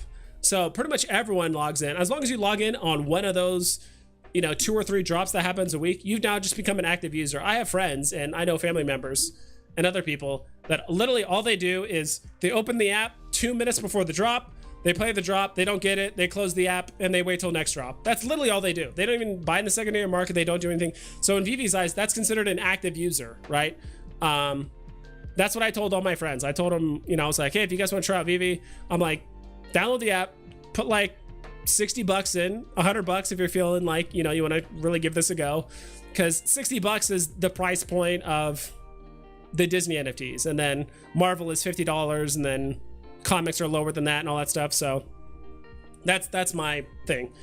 That's considered an active user, you know, and who knows how many people, some people run multiple phones. It's pretty much, I would say it's pretty agreed upon in the community that using 2 phones is fine. Like if you, I mean, you have 2 hands, you can press 2 buttons, using two phones is fine. And Vivi never said anything about having more than 1 phone per person is bad or anything like that. I do think there's been kind of rumors that there's like a hard limit per IP address, like only like 5 phones per IP, or maybe only 5 phones can win, something like that. I don't know how it works exactly. So like having 2 phones per person is not against the rules. It's not against terms of service. It's not whatever. When it gets to an excessive amount, when there's one person handling 3, 4, 5, 6, 7 phones, like, all right, how are they handling that many phones at once? Now, what some people do, and I've heard this before, some people, what they'll do is they'll play 2 phones at once on the drop. And if they don't get it, they'll go to the next 2 phones, brave gate those. Brave gate meaning you don't actually go for the initial drop. So it goes 3, 2, 1, 0. You don't click buy. You actually wait for the 4-minute rebound because you have the buy button. Especially if your phone tends to like gray out the buy button after you try it, right? Because at that point, if your buy button gets grayed out, your chances of winning a rebound is almost impossible. Let's say it's extremely difficult, but it's really, really hard. And so some people will just go to the next 2 phones and they'll just try a rebound at 4 minutes. Then maybe they keep shifting from there. That's like a really, really big gray area. It's not, you know, personally what I do. I honestly just kind of give up. Like I don't even bother with rebounds. I've never gotten a rebound. But for the most part, yeah. So my question for Vivi would be, how many active users does Vivi have on non-drop days? And there are bots that are active, you know, obviously on non-drop days. Like right today, there's not a, I mean, there was a drop today, but let's say tomorrow, there's no drop tomorrow, right? Latest drop. Yeah, there's no drop tomorrow. Like how many users are actually on Vivi buying stuff? You know, are they on the market? Are they like flipping stuff? Are they buying? Are they playing with the VR? You know, whatever it is. Like that's what I want to know, because like if we're getting 2 million active users a week, technically, I mean, or a month or whatever it is, and are they adding? That's another thing. Are they adding those weeks together? Are they adding like, oh, week 1, week 2, week 3? I would hope not. I hope it's 2,000 unique users, and that's probably the case. But long story short, like if we're having only like 15,000 active users on like non-drop days, like that's a pretty big issue. Like How are we going from 15 or 20,000 active people on non-drop days, and then it just skyrockets up to 2 million on drop days? Like, how does that happen? And I hope they have information on that. I would just be like, quick question, how many active users do we have on non-drop days? Like, just do your drop day information, but just exclude, or not drop, but like do your typical active user stuff, but just remove drop days. How many active users do we have then? And if our active users are at like, I don't know, like if our active users are like below 200,000, like, wow. So we only have 10% of the user base being active on non-drop days. We have 90% of people just coming out of the woodwork. Good portion could be them, could be bots. Good portion of them could be people like my friend that just, you know, they log on, they play the drop, and that's it. And there's nothing wrong with that. You know, that's completely fine. But I bought a Donald Duck Golden Moment for 2,700. That is rough. I bought one for 1,900, so I'm still sitting on that. But yeah, Woodster. So it's like, I don't, you know, we do need more users, but we also we need MTL. Like that's my honest opinion. We're gonna have some bounces in the market where like right now the most bullish information we can have short term is like comics and showrooms.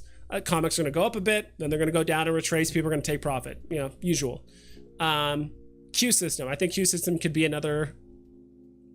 Q system would actually have to be released, and then it might take a few weeks, but I do think that will cause the market to pump as well. So can't wait for Wolverine, Ghost Rider, Spawn, and some other collectibles to drop. I almost pooped myself when I saw Ghost Rider comic last week. Yeah, dude, that's really awesome. Billy Bob Bitcoin, dude, I love all those characters, mostly Wolverine. I love Spawn, Ghost Rider.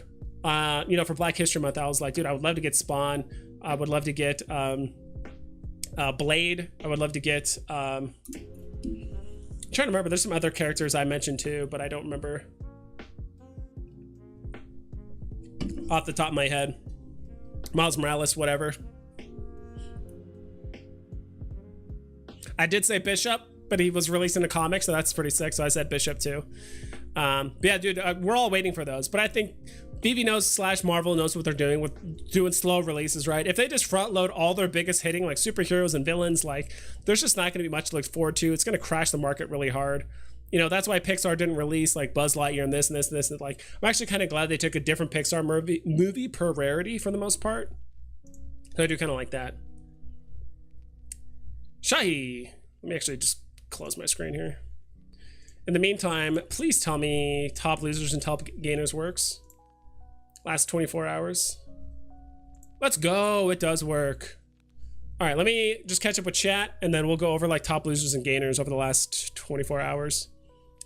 I mean, like, why haven't Marvel, Disney, or Coke posted anything about VEVE drops pushing the NFT, but only the artists have? Is there a reason they have avoided it?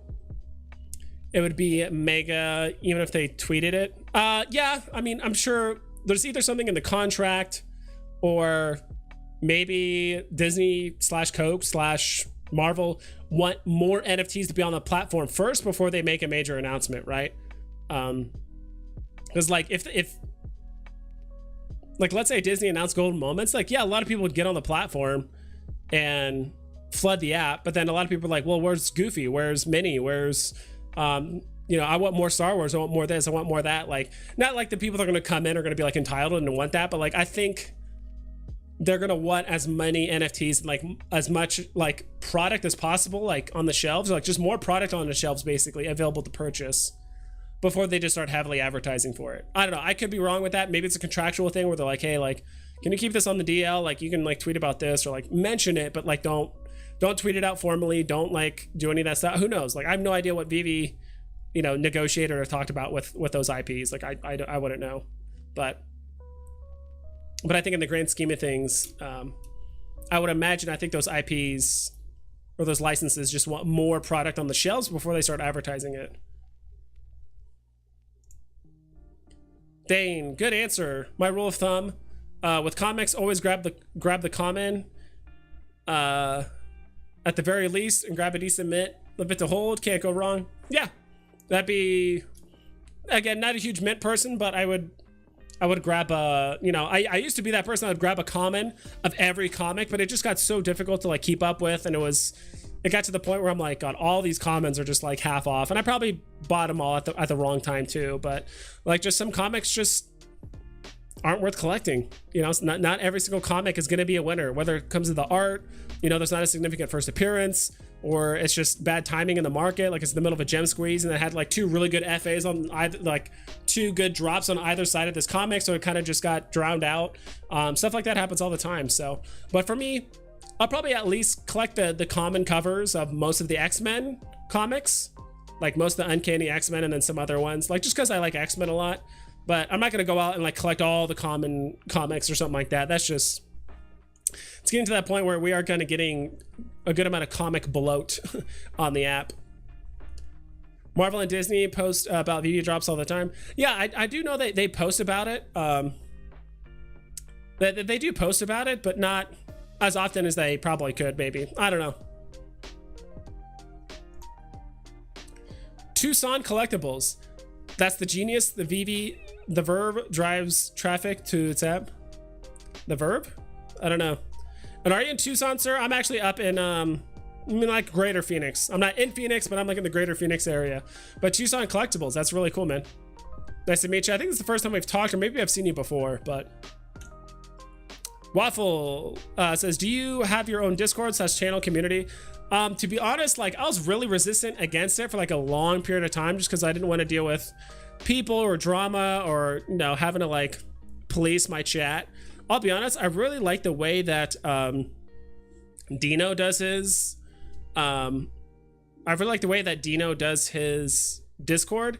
It's very simple. Like, all he has is a general chat, and he has some channels down below where people can do stuff for escrow. That is a service I do want to start doing, as an escrow service. I'll be honest, I need to watch Dino as well as some other people do it first, just to kind of get some experience under my belt and just see how it works.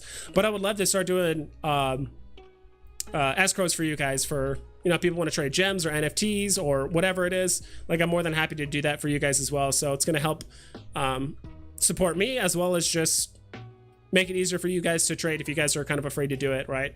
Like, I'm a front-facing person in the community. I've interacted with Alex G. I've interacted with other content creators. I've been promoted by other content creators. Like, I have no reason to, you know, whatever. Long story short, I'm really looking forward to do some escrow, and I might do some stuff myself. You know, I might be in a position to buy some gems and stuff too from other people as well. So we'll see.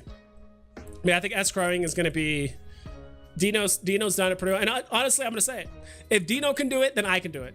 You can let him know I said that. If Dino can do it, then I can do it. If Dino can do it, anyone can do it. Nogi Elsar, hey, for some reason I can't see anyone stream. Anything else is good on YouTube except streams. That's weird. Maybe just restart your phone? I don't know. That's strange, Nogi. Change the name, by the way. This Howl. Oh, Hollow. Okay, what's up, Waffle? I like the, is that the common? Or the uncommon? What's it called? Kill Monkey? Is it called Kill Monkey? Is it, what the hell is it called again? I literally forgot the name of that comic. It's not Kill Monkey, right?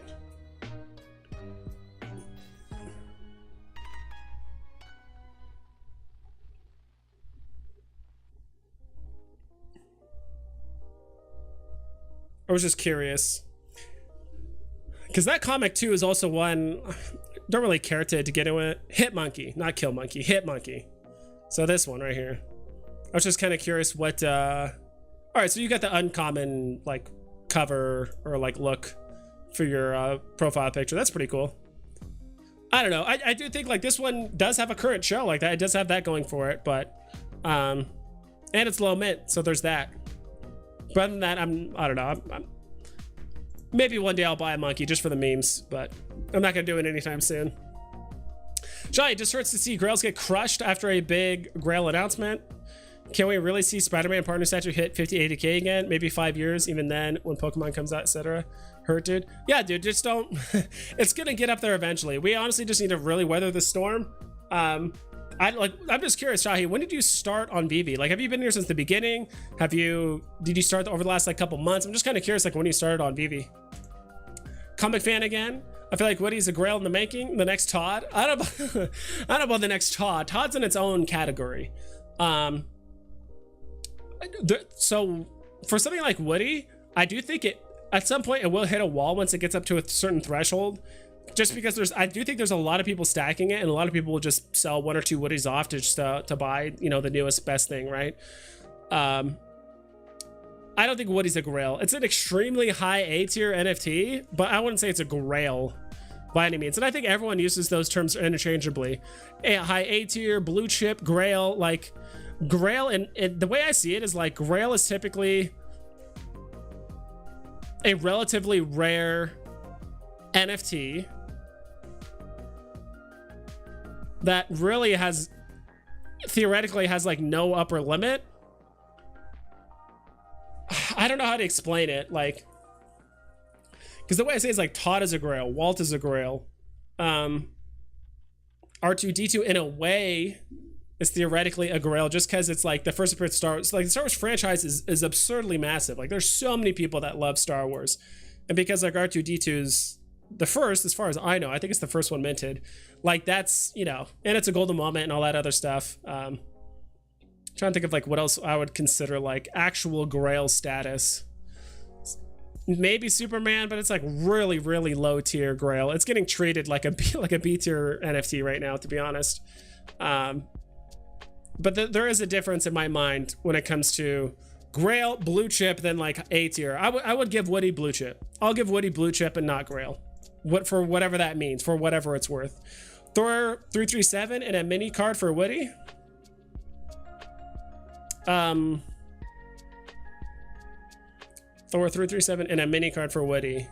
Dedicated Savage. So selling those for Woody, I would just hold those. I mean, I do think the cards are going to recover. Like, I do think the lenticular cards are going to recover. Thor 337, I think you probably just mean the common. Personally, I would just hold. I do think Woody will go down a bit more. I'm not in huge favor of like selling 2 NFTs to like chase another one, right? Personally, I would just hold, because you never know. Like if you sold both of those and then you can't afford Woody, you just sold 2 NFTs. Now you can't get Woody at all. Now you just paid an 8.5% fee on whatever you owned already.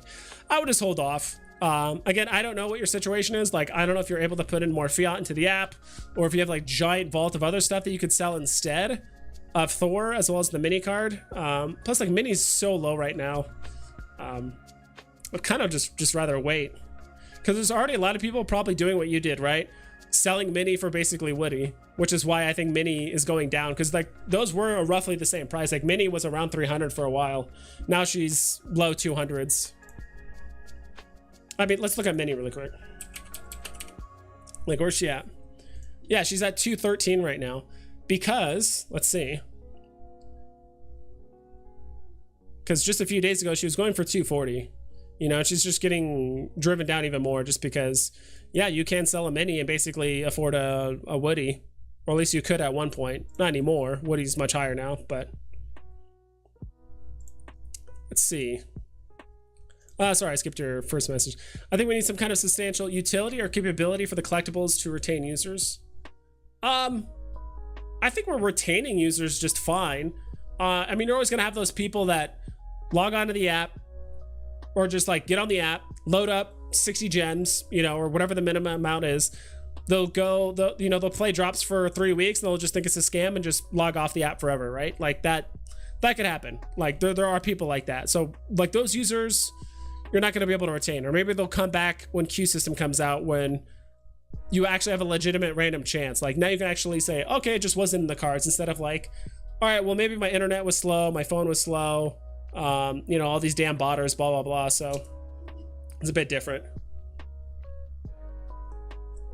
But giving NFTs utility, I don't think it's going to retain people, to be quite honest. And remember, the utility has to come from the license holders, not just Vivi itself. I'm sure Vivi like could do something. That's what basically Master Collector Program is, right? They're basically giving utility to every NFT on the platform, by using Master Collector Program. So I would say like Master Collector Program could make the market bullish. Comics and showrooms is going to be a very, very short-term bull run. Like that's literally going to be a pump and dump. Like it's going to pump, then it's going to dump. Like it's going to be very quick. Not in the formal sense where like people are buying up comics to like pump it and then dump it, but like it's going to go up then down. Like that's just how it's going to go. Because literally nothing changed about comics. Now you can just see them in showrooms. That's it. Like nothing inherently changed about them. Like comics have not gotten suddenly more valuable because now they're just in showrooms. I don't know, like especially if that was already planned from the beginning. Seems like people don't have a big reason to stick around without some kind of usability other than AR photo flag. I think it's just the market's just down. Like there's a lot of people that I know, people in the community that have admitted like when the market is down like this, they just don't go on Vivi. They just play drops and that's it. Like cool, I'm just not going to buy anything until the market recovers. Or like, you know, people have already put in the money they wanted. They bought the stuff they wanted. They're not going to put in another, you know, $200, $500, $1,000, $10. Like they're not going to put in money. Like they're done, and they're like, all right, cool. Like this is cool. Like I got my stuff at a pretty decent price. I'm down like, you know, 20, 30%. I'm just going to wait. Like I'm just, you know, a lot of people do that, especially in crypto. Like when crypto is down, like people aren't like, when crypto is up, people like log on all the time. They're checking their crypto or whatever they bought, you know, every hour. You know, every 15 minutes, 10 minutes, whatever. But here in this market, when things are just falling down, like even in crypto too, it's like people just don't look at the market. They're just like, I'm not even going to bother looking until I hear news that it's like just running, like whatever. So I think that's the real case. It's like, I don't think it's like an issue with the NFTs. It's not an issue with anything like that. Really, it's just like we need MTL. So all the people that want to cash out can cash out. And that's going to signify what's the absolute bottom of these NFTs. And then they can start running again, right? That's just how I see it, in my opinion.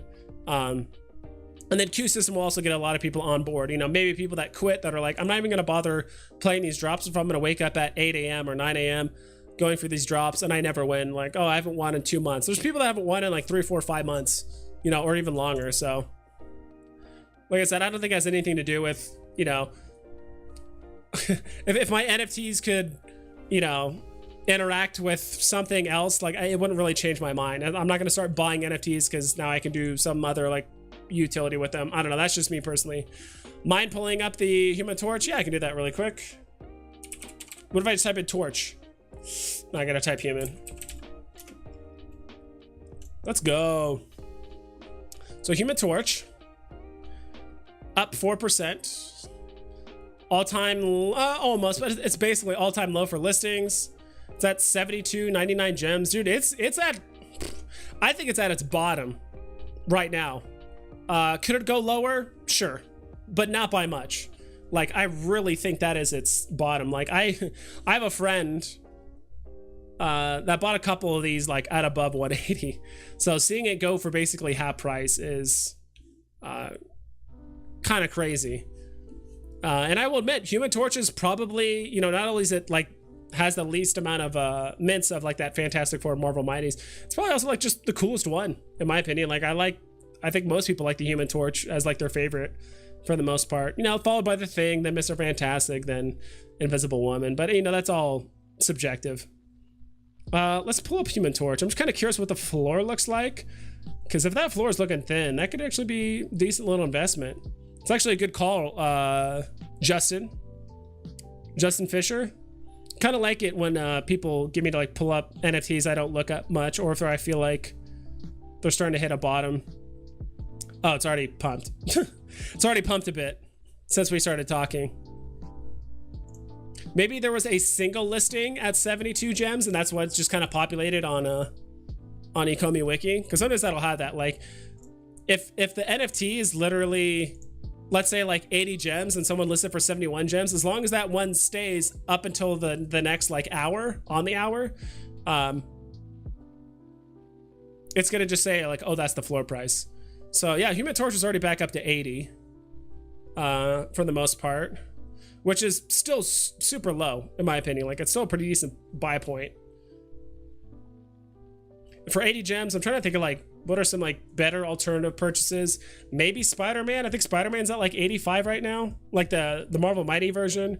Maybe Ghost Spider, but I do think Human Torch, with its low-end mints and its, you know, It's rare. It's kind of like the coolest looking of the Fantastic Four, in my opinion. I think it's a fine buy. Like, you're not gonna, in the grand scheme, like, this isn't a purchase that you're gonna lose money, right? I feel like most of the time when people ask questions like this, or like, I mean, you're just asking me to pull up the market, right? But usually when people say like, hey, is this NFT good? I think people just want reassurance that like, hey, if I buy this, will this eventually be profitable? You know, but I don't know if they're thinking short term, long term, quick flip. What, you know, I don't know what they're thinking in their head when it comes to like, hey, is this good? I think they just want reassurance that like it's gonna do well. And you know, it's the Human Torch, it's FA, like it's gonna do fine. Now with some other NFTs, I'm a bit hesitant to say so, right? But it's gonna do fine. Like, it's at its low point. It has history of being more than triple the price, so it's gonna get there one day. It just needs time. So I think with most VeVe NFTs, it's not a matter of like if it's it's not if it's profitable. It's more of a matter of how much and how long. Like, how profitable will it be at what points in time, right? How, you know, will this NFT be more profitable than the Spider-Man Marvel Mighty? Even though Spider-Man Marvel Mighty might be a tiny bit more, which one's gonna hit 100 gems first? Which one's gonna hit 200 gems first? Which one is gonna, you know, different things are gonna happen there. So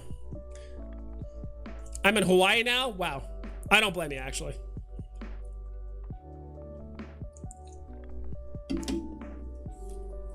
Tucson is, I've actually never been to Tucson. I lived in Arizona for about 3 years, never been to Tucson. Never really had a reason to either. But that's awesome, dude. You're in Hawaii. Congrats. Hope you're enjoying that. I remember watching this YouTuber. He stated he sold Todd for a 12K and loads others. He was amazed at the price going that high on them. He thought it was insane, and he sold, and he didn't see it ever going beyond, maybe like beyond at that point, but it could go back up there given enough time. But yeah, I mean, that was a smart move on his part. Like, there's a certain point where you're just like, these NFT prices are kind of getting ridiculous. But yeah, like, I definitely see the prices going back up to those heights. Again, like, just imagine it hit those prices when there was like 1 million people on the platform. Just think towards the end of this year when we have probably closer to 8, 9, 10, 11, 12 million people on the platform. We literally have, you know, 5 to 6x the amount of people on the platform than what we do now. NFTs get a little bit more accepted. Yeah, like, there's a variety of things I think that could cause the prices to go up more. We don't even have big money in here. We don't have like we don't have a ton of comic book collectors on the platform. Like, there's a lot of catalysts. And not only that, I think Omi to NFT is by far and away going to be, other than like literally Disney or Marvel or, you know, the other big IPs, like legitimately really pushing VeVe. Like, imagine if Disneyland literally did an NFT day, or they literally started handing out brochures at Disneyland and all these parks, and they constantly spam it online on their website. Like, hey, have you seen our VeVe NFTs or our NFTs on VeVe about this character and this character? Like, until they start doing that, they make a concerted effort to like constantly push it in their parks and stuff. That's probably the most bullish stuff. But I think the most bullish thing that we could have coming up is Omi to NFT. There are people legitimately that are literal millionaires in Omi, and they will sweep floors. Not only just sweep floors, but as Brock McBlockchain said, some collectibles might just disappear off the market. Like, they'll just buy all the collectibles off the market, and you just won't see them again. Like, there are people that are legitimately millionaires, like in Omi. You ever deal with Levine auctions? They were fun. No, I don't know. Levine auctions, is that the one with all like the crystals and stuff, or like the rocks? I don't know. I haven't been in Arizona for too long. You should team up with Dino on Discord. 1000%. Should team up with Dino. Yeah, he said you would. I told him, he's like, I'm like, hey, next time you do an escrow, could I just like ghost you or shadow you, just kind of just see how it plays out? And he's like, yeah, sure. It's like super easy. And that's what I mean. If Dino can do it, I can do it, right? I mean, come on. Shahi, that was his exit strategy. He was actually so amazed that some of these NFTs went so high. He took profits at 20x, didn't care less, but actually believed they wouldn't go higher. What's your take? I think I already answered that. It could go higher. We have so many catalysts that could cause these prices to keep going up. Just bought a Woody, can't go wrong with him. I agree, Pedro. Woody is fantastic. Hit monkey, hit monkey. Yo, good to see you. That's how. Not gonna lie, I like monkeys. I don't even own one. Well, we're gonna change that one day. One day that's gonna change. I got it in August 2021. Wow, dude, so you're really early. I mean, I feel like by now you probably would have seen it all. I mean, you got in the app like, so is it? Okay, you only got in like 2.5, 3 months before I did. So I think Woody is up there. Oh yeah, or we'll be thinking of trading Fallout Ultra Rare for Doctor Doom. Oh, like the Doctor Doom FA? Like the Marvel Mighty, or talking the comic? Lent card with sound for Woody. I wouldn't trade that ever.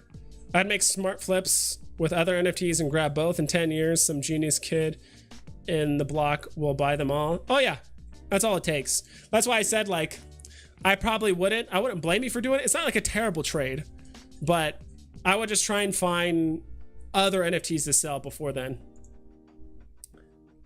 Nikhil, true, mainly the long-term hodl. It's good. Renting will also be a big incentive if and when the NFTs can be actively used in gaming, or maybe exclusive access of some kind.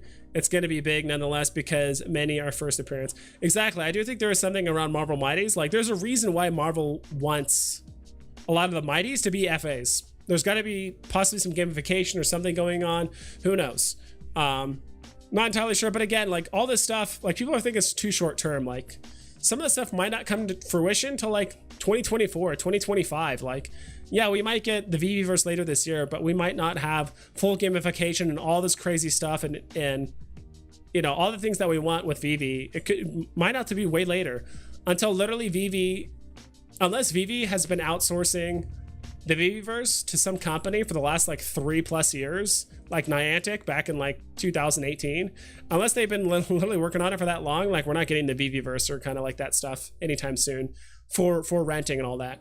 Like, renting could still be relatively popular without the VEVE, like to complete sets or get master collector points or whatever it is. Like, people are, I bet you some people are willing to pay, you know, 5 gems to grab a ultra rare comic or whatever to complete a set, or an ultra rare of, or like a secret rare, what's it called, like Black Panther, to complete their set, you know. Or you just rent all of it. Like, you can just rent a whole set, pay 50 gems to rent, you know, a whole set of Black Panther, so you can just get, you know, 100 master collector points plus the set bonus plus, you know, whatever, like whatever bonus that come with completing a set. They just rent it for the day and they just return it, and that's it.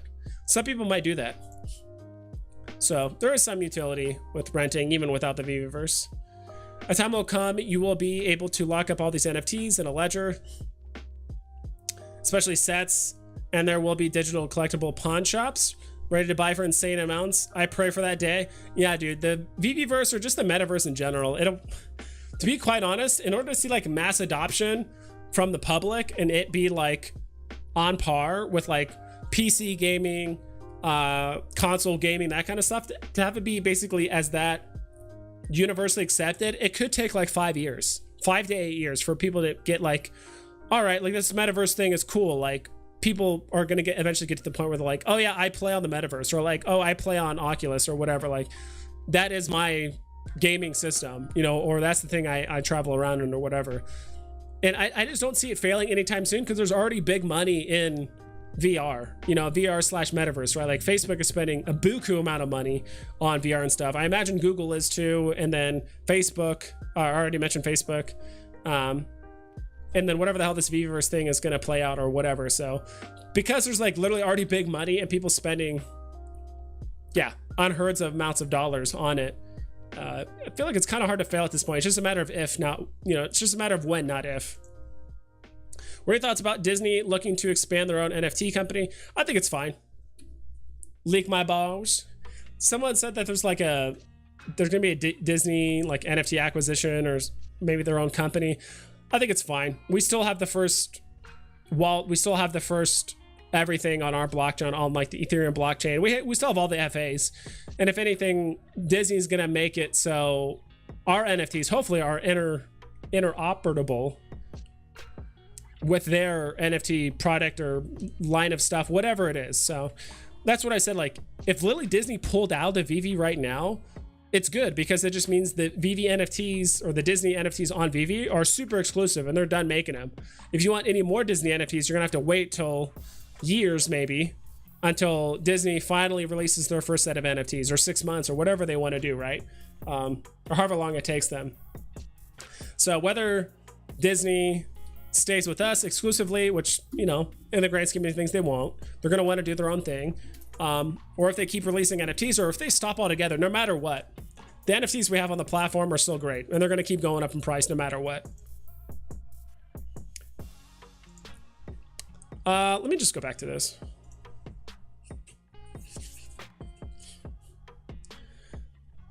Comic fan again. I don't know why is that blocking out? Let me try it again. I don't know why it's blocking your picture, but whatever. Comic fan again. I think Vivi is always going to be OG, and the NFTs on Vivi will always be worth more considering vintage and the original. Exactly. It doesn't matter. If Disney pulls out or they make their own thing, it's still going to be the originals. It's still going to be the first. And if anything, Disney is going to be giving, you know, vault holders, or if you own a Disney NFT, they're probably going to give you incentive to bring it to their platform and hold it there, or sell it there. Just wait till Disney makes a Fantastic Four movie. Yeah, I heard that's coming up soon. Like, was that 2023, 2024? Just picked up a Lomet ASM 1 rare. Hell yeah. That's awesome, Tucson. Tucson collectibles. So do you collect in real life? I assume you collect stuff in real life. I could be wrong. Maybe it's just digital. Did you collect comics or physical stuff? I have a couple other content creators that I know, like my collectibles as well as Rob's stuff. Both were physical collectors of comics, and Rob's stuff more bought collectibles and then tried to sell them on eBay. My collectibles actually had a store up in Canada that he had for quite some time, where he sold comics and physical collectibles and stuff like that. So just curious. I just assume it just says Tucson collectibles that it was either comics or physical collectibles or statues or whatever it was. Yeah, comic, Fallout Ultra Rare, or FA Mighty Dr. Doom.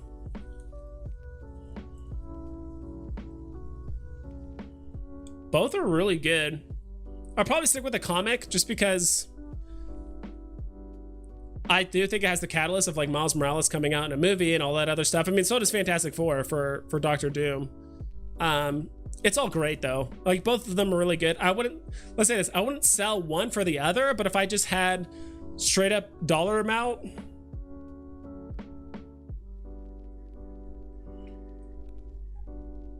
to keep very long term, both are really good. If we're talking like extremely long term, Dr. Doom could do really well for the rentability and stuff if there's like a VEVE versus fighting game or whatever. I would say Dr. Doom is a bit more like, it's gonna do very well, but it's a bit more speculative than like just Fallout Ultra Rare. I don't know. Both are amazing, but I wouldn't sell Fallout Ultra Rare for Dr. Doom if that's what you're asking. Dude, thanks for busting out. Awesome, interesting content. Dude, I appreciate it. I try to do my best, and I'm also trying to do more stuff that's community related, like a Discord, as well as doing giveaways, as well as trying to reward my members. So trying to do like member exclusive stuff as well. Honestly, I was just super out of it the last day and a half because I was feeling sick, as well as just staying up late as shit, playing Rock Band drunk Saturday night. So that really affected, like, that threw off my whole Sunday. So that did not help, but I'm ready to get back to the grind and start posting videos. I think I haven't posted a video in like 3-4 days. So, which is 3 days too long. Yeah, I was one of them. Yeah, I was one of them guys that saw prices go sky high, managed to flip 800 gems into 14K. Not because I didn't see the future in VV, it was merely due to the trends in Bitcoin timing. Yeah, or Bitcoin trading, yeah. That's a good call. I had to compare the NFT market to something, and it had to be crypto. When you do crypto, you understand the nature of bull runs and cycles regardless of users and market caps. Better safe than sorry. Exactly. Apple's coming out with their AR glasses in a year or so, which will help mainstream NFTs, plus Vivi is partnered with Apple already. So yeah, exactly. It's gonna take a while, but like getting mass adoption, or people really to invest money, or like getting the metaverse as well as or AR to the level that like it's just commonplace and people are just gonna accept it, that could take some time. Like, look how long it took for Bitcoin. Like, Bitcoin was around for a long time before people even started accepting it, right? BJN, doing a live escrow service while streaming would give people confidence not being scammed, and extra dollars for you. It'd be interesting to watch what deals go down to. Yeah, I'd be down to that. I'd make sure it's okay with the people in the escrow, right? If they're okay with me showing information or their names or what the trade deal is, whatever it is.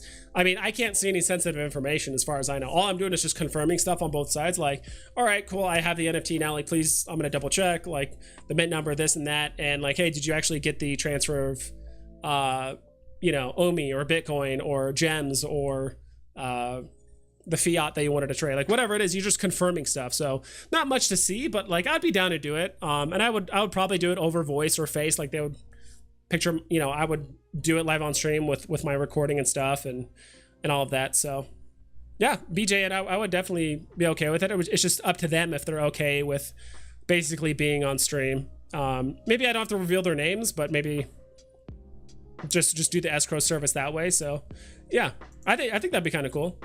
Comics mainly, awesome, dude. Is there any comics that you still want to see on the platform other than Amazing Fantasy, of course? I do think Amazing Fantasy will really, I don't think it'll get like slept on, not as much as Ghost Rider, but I do think a lot of people are going to sell it for cheap, not realizing like how important Amazing Fantasy is to like the comic book community. But I'm just kind of curious what comics you still want to see on the platform. Me personally, I would love to see like FA Wolverine comic or the Hulk. I'm sure there's some other ones that are just like top tier, but I just can't think of off the top of my head. But I would like to get Punisher. I don't know if that's like a popular comic at all, but like Punisher comic would be kind of cool. John, I think the comic you are will be better. VV exclusive cover, less editions than the SR between real world and virtual copies. Interesting. Yeah, and I would love to also get a comic book collector's perspective on like, you look at the comics now, like what would certain comic book collectors, how would they view Vivi? Like how would they interact with the platform? Like I said, I was just kind of assuming like there could be some comic book collectors out there that are just like cover art purists. All they want to do is collect the commons or maybe variations of like the comic, like the common, or say the original covers, like the black and whites and stuff like that. But maybe they couldn't give less of a shit about the VV exclusive covers. Or maybe those same comic book collectors want to collect VV exclusive covers because that's just a way to stand out, right? I think that's one thing that comic book collectors or just collectors in general want to find a way to stand out. So if you own VV exclusive covers, because those will literally never exist anywhere else. Even if other platforms do those comics, like they're not going to have those covers that VV has. So arguably the rarest cover for Ultimate Fallout 4. I do like the rare cover a lot on Ultimate Fallout. The red in the back, like I like the secret rare, don't get me wrong. Like the art, I mean, it's absurdly expensive, but I love the art on the rare, like just that deep red in the background with Miles Morales jumping. I really like that. Can't wait for 2025 and beyond in that case. Yeah, it's gonna take some time for all this stuff. Like I know it. I used to kind of meme and like joke, people are like, oh, we're so early. I'm like, yeah, right, blah, blah. But like in the grand scheme of things, like, yeah, we're just early as shit like to all this. I do physical comics, but NFTs are the future. Yeah, I really think people that are trying to like pitch this idea of like grading your comics or like if you read your comic, you like degrade it. I'm like, dude, that is a fucking terrible idea. Like the whole point of NFTs is that they don't degrade. Like we're just going to turn comic NFTs into just basically the physical versions, but online, like no one's gonna want to read it or interact with it. Like it's so silly that people want degrading comics in NFT format. It just makes absolutely no sense to me. I don't know. I think it's just silly to have them degrade, or that you can get them like rated or something like that. I'm like, what the hell is this about? Like the whole point of the NFTs is that they don't degrade, and like you can actually buy a Marvel Comics #1 and like read it with your kids or read it on your phone or show a friend. Like that's the whole point. Or like you can have it in your vault or have people come over in the VVverse and like read it or just have it up on the wall. Like that's the whole point, is that they don't degrade. Who knows? Theory about the lenticular giving you access to a specific character room in the metaverse, but who knows really? Yeah, I try not to get too that far down like the little rabbit hole that is like metaverse, because literally everything and nothing is confirmed at the same time. So like, why even bother? I don't know. Like it's fun to like theory craft and this and that, but it's like, if I know Vivi isn't the one working on the metaverse directly, because there was a recent interview with Reese and he was talking about the things they have to pay for, like, oh well, people think Vivi makes a ton of money, and he's like, yeah, we do make a good amount of money, but we have to pay fees to Apple, which is like 30%, or just Apple, Google, for just being on an app on their platform, and then we have to pay for this and that. And then he mentioned, it's like, oh, we have to pay for Viviverse. Like, he didn't say like we have to pay for the people working on Viviverse, or like we're working on it. He didn't have to mention that, but he said we have to pay for the Viviverse, which sounds like it's being outsourced, and I sure as hell hope it's being outsourced to people that can't actually make it. But if Vivi was working on it, it's like, people are talking about like having lenticular cards that take you to a different dimension, like Mario 64 or something like that. You just jump through the picture, and like it's taken Vivi 3.5 months to have comics just show up in your showroom. Anyway, and you think you can jump into different dimensions by looking at a lenticular card NFT? Like, that's not going to happen, at least anytime soon. But then again, who knows? That's why I try not to buy NFTs that are like too speculative into like the Viviverse and stuff, because like, again, everything and nothing is confirmed in the Viviverse, so why bother? Hulk 181, okay. The big X-Men books. That's what I hear most comic collectors say. The big X-Men. A lot of them like that. Comic fan again. As more NFTs come out, it's just going to make everything on Vivi worth more and far more desirable. People will be jumping backwards to get into Vivi NFTs. Exactly.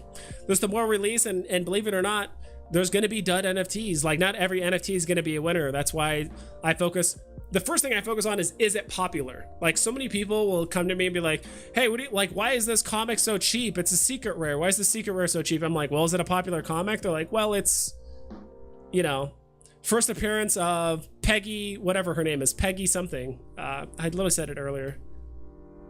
Peggy whatever. And I'm like, well, is she like a super popular superhero for the last 20, 30, 40, 50 years? Has she had any significant appearances in the MCU? Does she have any plans to like make reoccurring appearances, or like is like the key focal main character for stuff? Is she like a likable character? Do people have posters of like, is it popular? If not, then like, yeah, it's probably rated. There's a reason why the Ghost Rider Secret Rare is at 1.3k, but all the other secret rares that released like literally weeks around it are all like 200, 300, 400 gems. Not even 400 gems, like 300 gems, because it's like none of the comics around Ghost Rider are good, or at least like significant FAs, right? So I think people sometimes focus too much on either the rarity or the mint. They're like, hey, this is low mint, why is this so cheap? It's like, because no one cares. Like, no one wants to buy bubbles right now, because why would you buy bubbles when you can buy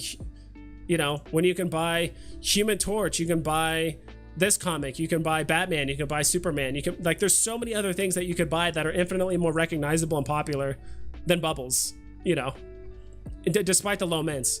If low mints meant as much as they said, then they would be competing with some of the most high tier IPs, but they don't, because popularity beats rarity, in my personal opinion. Now, if you have both, if you have popularity and rarity, now that's when you're starting to get high tier stuff.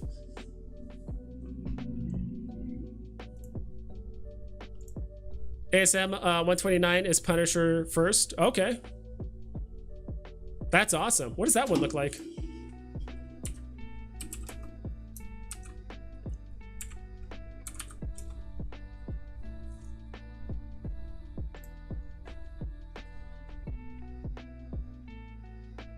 Oh yeah, dude, I want this one.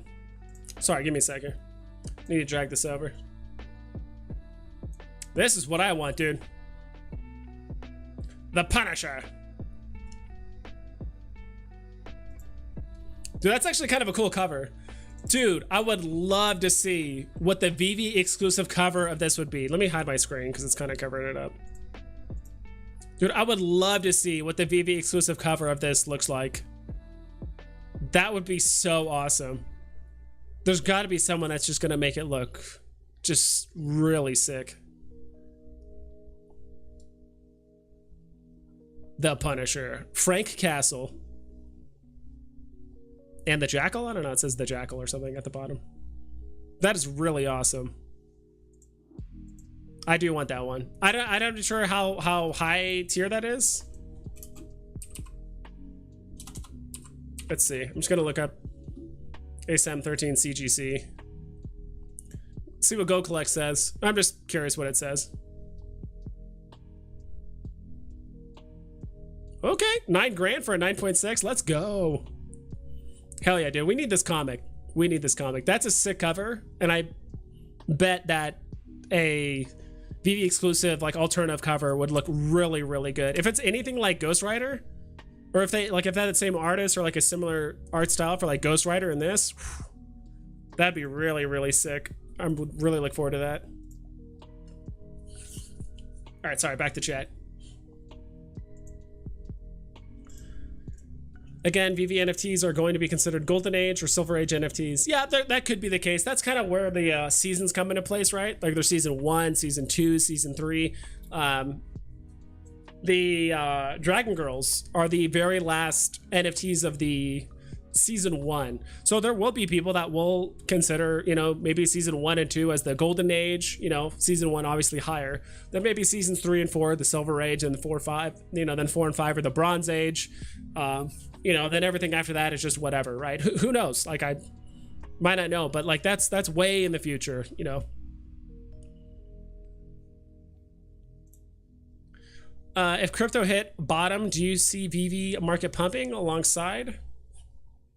Hit a bottom, do you see VV market pumping alongside? Maybe slightly delayed, or what do you think? We dip no matter what till MTL.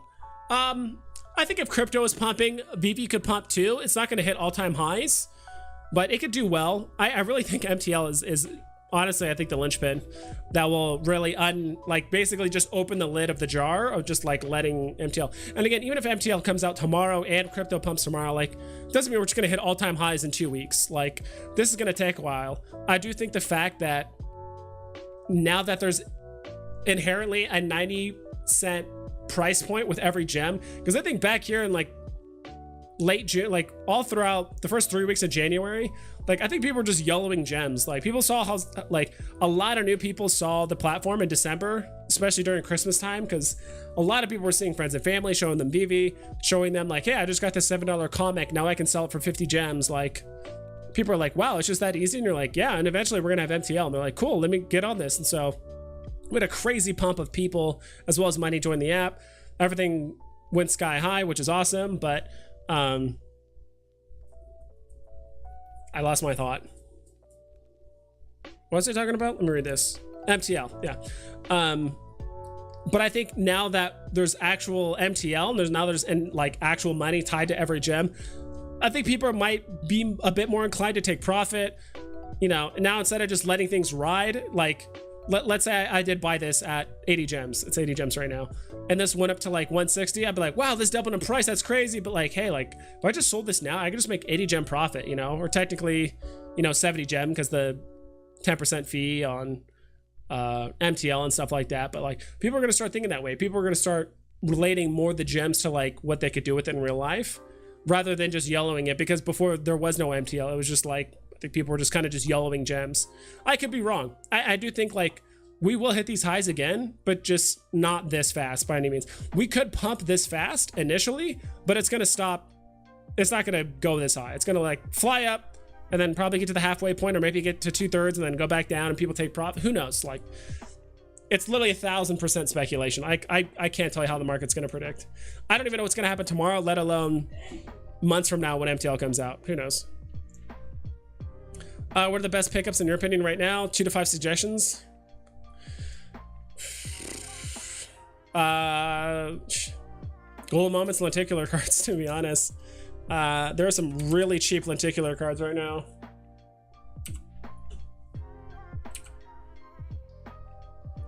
Like Daisy Duck.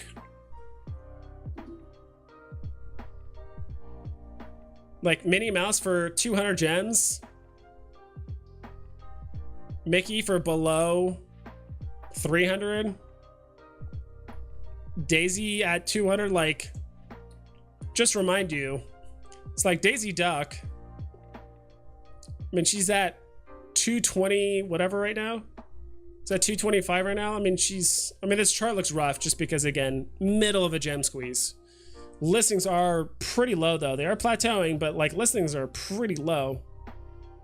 311. And right now, I think the listings just plateaued because of the Pixar announcement for the most part. More people started listing to try and obviously get rid of lenticular cards and buy Woodies or buy Lightning McQueen and those other NFTs for the most part. But these could go up. All-time high of 650. You know, but again, that's within the first few days of the drop. So I think these are all fantastic pickups. Some of the golden moments too. Yeah, these are all down. I think it's because I still have it on top losers. Just do floor price, I guess. Let's see. So skateboard is up a tiny bit from yesterday. Or no. Yeah, it's up a tiny bit. Wally's down at 750. Lady the Tramp is at 570. Why is it not populating everything?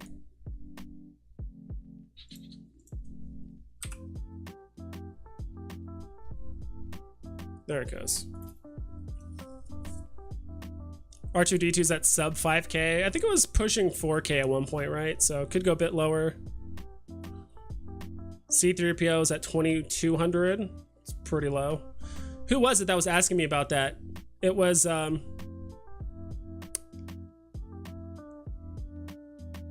was it? We were just in here earlier. Nogi All-Star. If you're still here, dude, I remember you talking about C3PO and you panicking about selling it. It's at 2200 right now, dude. I remember telling you a while ago. I'm like, dude, if it's at 2200, just pull the trigger and buy it. Like, don't hesitate. I do think now that like Woody and some of the Pixar stuff is like kind of not the new hotness anymore, maybe it's kind of settled out. I could see some of the golden moments and or like particular cards just like pumping overnight. So let me look here. Because Nogi also, I remember you telling me like 4 or 5 days ago you sold your C3PO for like 3K, and I mean there's a there's basically a 2.2K right now. And that floor is looking decently thin. Let me show it. Right there. So I would just buy it and take the profit and don't look back. Like I said, just take the, well, how much profit was it? It was 750. So yeah, take the 500 gem profit and just call it a day. Buy yourself a Woody, buy yourself something else for free, basically, right? Nogi All-Star, if you're still here, dude, that'd be the move I would do. Just buy it and don't look back. I don't know if you're still here, but I remember you talking about that last time.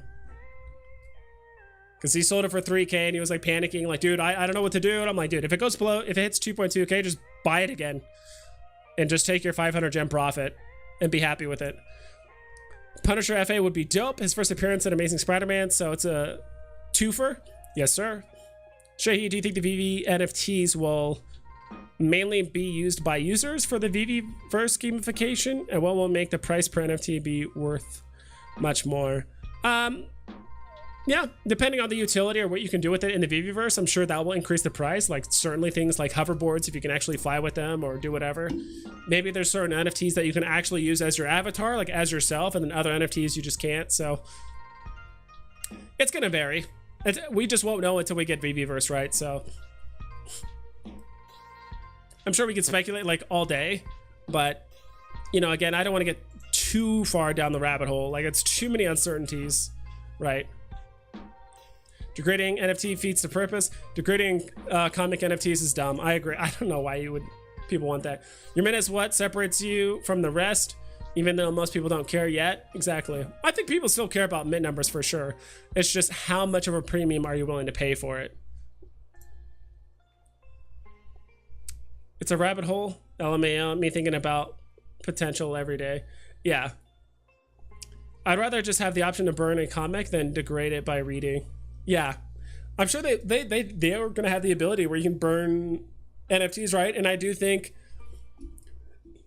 comics are probably the most burnable collectibles on the platform. You know, just because there's so many of them and people do want to get rid of some of it. But I like, dude, burning NFTs has got to have some ridiculous upside if they want people to burn NFTs.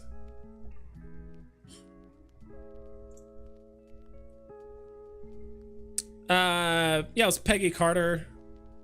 First time listening. Great stuff, brother. Congrats. Thanks, Elliot Torres.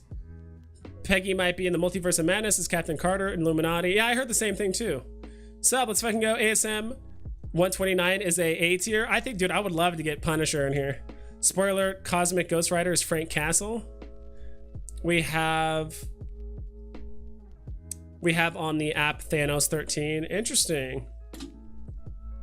Cosmic Ghost Rider is Thanos. Interesting. See, this is why we need people like Sleeping in Comics. How you doing, man? Guys, please go check out Sleeping in Comics. Awesome content creator, great website.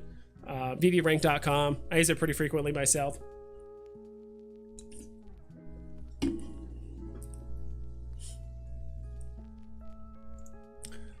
Like Sandbox. Oh, I need to show you some of the comics that I got just the other day. And I'm definitely gonna buy soonish. I probably buy it tonight at some point, if not tomorrow. Got to show you the comics that I sniped last night. When everyone's dealing with Pixar, I bought some stuff. First off, I sniped this Sam Wilson FA for 33 gems. Now it's at 44. That's honestly one I'm probably gonna flip, I'll be honest. I got this ultra rare Bullseye for 99 gems, which is funny because the floor price is actually cheaper than that right now. But at the time, I think it's like, for an ultra rare, it's probably one of the best looking cover arts in my opinion. That's like a VEVE exclusive. In my opinion, like, I really like the cover art. What's the other one I bought? Oh, I stacked 5 common Ghost Riders last night at like 32, so those are profitable. I did get an ultra rare Beta Ray Bill for 510. Right now the floor price is 550. Wow, a few people undercutting right now, but for 550, I just felt like that was just too good of a price to pass up. So Beta Ray Bill at 550, ultra rare. And then what was the other one? I could have sworn I bought one more. I think that was it. But the one I do want to get is, of course, the most meme cover of them all, and I've been talking about it on and off for a while. I just need to just like buy the damn thing while I can, especially since it's so cheap right now. It's not the bottom. Kang, uncommon. I need to get this one soon. 244, 245. The meme is just too good. Him just pointing at Kang. So, and it's actually cheaper than the common, right? I know the common has the exclusive cover and all that stuff. But I just like that cover. And I noticed too that Kang has the most panel pulls too. It has the uncommon, ultra rare, and secret rare are all panel pulls from the comic. So if people are a fan of panel pulls, Kang is the way to go. Plus the absurdly low mints helps too. But yeah, that was it. That's all I wanted to show you. Yo, bear market hype? Hell yeah. My comic collection finally passed up my total collectibles. Anyone else? Yeah. Now 45-55 split. Hell yeah. Dude, I want to get to that point. At some point, I'm definitely getting more into comics. I'm really starting to like the ultra rare comics, just in general. Or like the VEVE exclusive cover comics. But I do like the ultra rares as well. What do you think about the uncommon Batman FE season 1? That's Joe Mad, I believe. That's Joe Mad. I think it's decent. I'm just kind of holding off on Batman. I just think the other NFTs might just run a bit more. But I could be wrong, right? That thing has pretty low mints. I mean, I can pull it up here really quick. Pretty sure that's Joe Mad. Yeah, that's the uncommon. So he's at 835 right now. I think like the season 1, especially the season 1 series 1 of Batman, where they're all FEs and FAs and stuff like that, like those are going to do fantastic in the long run. I just think it's just going to struggle to go up because, again, that 2.5% fee. I think people are just going to be flipping DC a lot. That's just how it goes, right? So I think it's good. It's not like a mistake purchase or anything like that. I just think there's other NFTs that could run a bit harder. But if you're in the VEVE for the long run and you're like not planning on selling it for like a year minimum, I do think Joe Mad is a very good purchase. So Speculation, I find it convenient. Marvel said Michael B. Jordan is recording, but he's just in the afterlife plane. I think there is a chance he is in the next Black Panther. Reason why I got Killmonger SR just in case. Yeah, that's a good plan. I don't know. That's a lot of speculation. That sounds like I know. Sleepin likes to make some speculative purchase like that based on, oh my god, dude, all these hot webcam things. Sorry, I'm behind on chat. Yeah, I don't know. To be honest, I have not seen Black Panther. That's probably literally the next movie I'm gonna watch, because I've watched Shang-Chi, I've watched No Way Home, and I watched The Eternals, like all in the last like 2 or 3 days. So I was like, all right, I'm way behind on my Marvel movies. I need to catch up because there's a lot of like spoilers coming out. When Sleeping in Comics was like, oh yeah, they hint at Black Knight. I'm like, dude, I'm so far behind on this. Like, and I needed, like, knowing this information could actually be profitable, right? So I had to catch up on all my movies. So I do need to watch Black Panther and the other like Marvel movies that I'm behind on. Price prediction for land and Vivi. Oh my god, Lord, I pray we all get a raffle ticket for at least one spot. If anyone is thinking Vivi days are over and then hear the land drop, they will come welcome you back. Yeah, I couldn't even begin to think. So they're either going to do one of two things. Either they're going to make it exclusive to the Omi holders, like people that are basically forgot what it's called, where they like lock up their Omi. I forgot what the term is for it, but people that are Omi holders on the Vivi app, they might give them either first dibs or exclusive rights or whatever it is, or they're literally going to have land just be an NFT. Like, hey, this land is just an NFT. You can just buy it with gems. It's a lot of gems, but you can just buy it with gems. They might just go up for auction and not for like a sale. Who knows? I don't know exactly how it would play out, but it could go out a bunch of different ways. Off time jive. I think there's definitely something to be said for scarcity, but there's a sweet spot. You want it to be a character that is important to the right people, low edition and low amount of options. Yeah, that's why I think Ben Reilly's did so well. First off, I just like the look of those Spider-Man, kind of a bit more than like the original Spider-Man, like the original dropped, like classic Spider-Man. What the? That was weird. Spider-Man. Like, don't get me wrong, I like the classic look Spider-Man, but I love the positions and the colors of Ben Reilly. And so combining, FA Spider-Man as well as low editions, and it's unique enough looking that's why it ran so hard. Like it's popular and really low mint comparatively to the other Spider-Man, right? So yeah, I think that's why that one just like ran so hard, like during that pump in January. But I agree with you. For story, what do you think about Ecomi trying to untangle from Vivi? I don't know about that. I didn't hear anything about that, but it's pretty much one of the same company. I thought the whole point was to kind of make them mutually exclusive for the most part. So I don't know. Cool, show me. Indeed, I did. Sniping for me is a good example of a character that fits this criteria. He doesn't have the mainstream appeal of some of the other characters, but as a comic book fan, I find it hard to sell him. Pretty much. Same thing with like Batman Who Laughs and all that stuff. Like Batman Who Laughs is huge in the comic book community. I think he's just kind of getting slept on. Well, first off, he should not have made a bull run like that high. Like that is, considering his mint number compared to the other Batmans, he should not have ran that high. Because if we look at all these other mint numbers, like I think the only other highest mint Batman is Todd at 7,500 mints.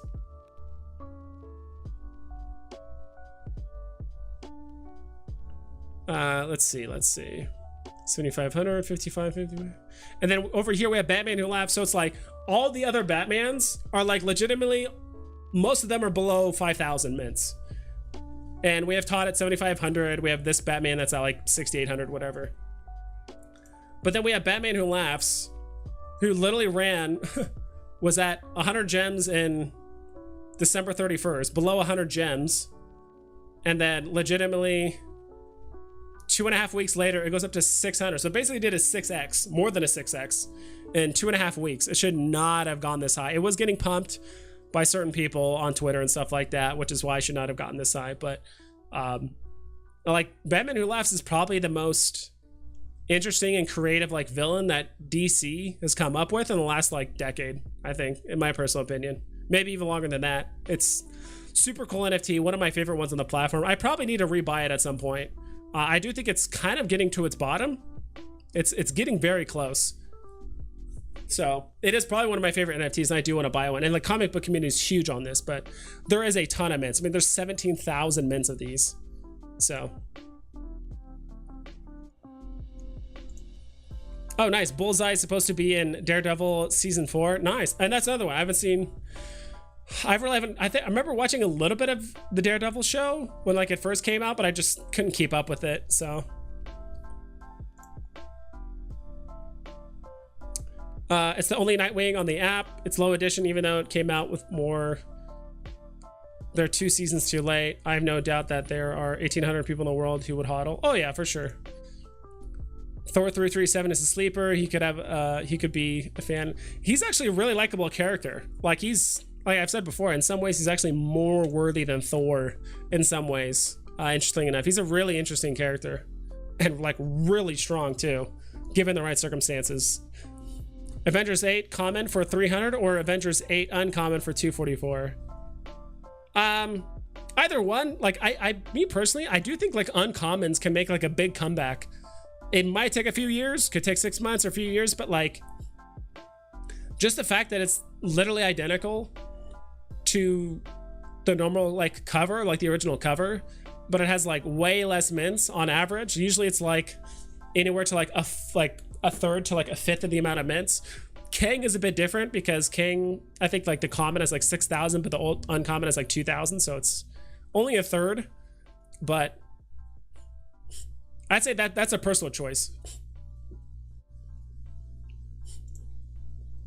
between the two. I really like the uncommon just because the cover looks like a meme, but like eventually I'll probably own both. Like I might as well just own the common and the common and the uncommon, but if I had to pick, probably uncommon. And if you're trying to decide, maybe start with the common, just because I think that one is going to be harder to acquire. Because just think 6 months from now or 3 months from now or a month or whatever, like if those go up, the rare is going to be higher than the uncommon. So it's just going to be easier to acquire the uncommon later. At least that's how it works in my mind. The Avengers 8 SR is sick. One of those I still need to get. Yeah, dude, that is pricey though for the secret rare. Why is the uncommon for Avengers 8 cheaper than the common? That's just... well, for 2 reasons. I think one, the whole common craze that happened around comics like 4 months ago, it happened in like early December.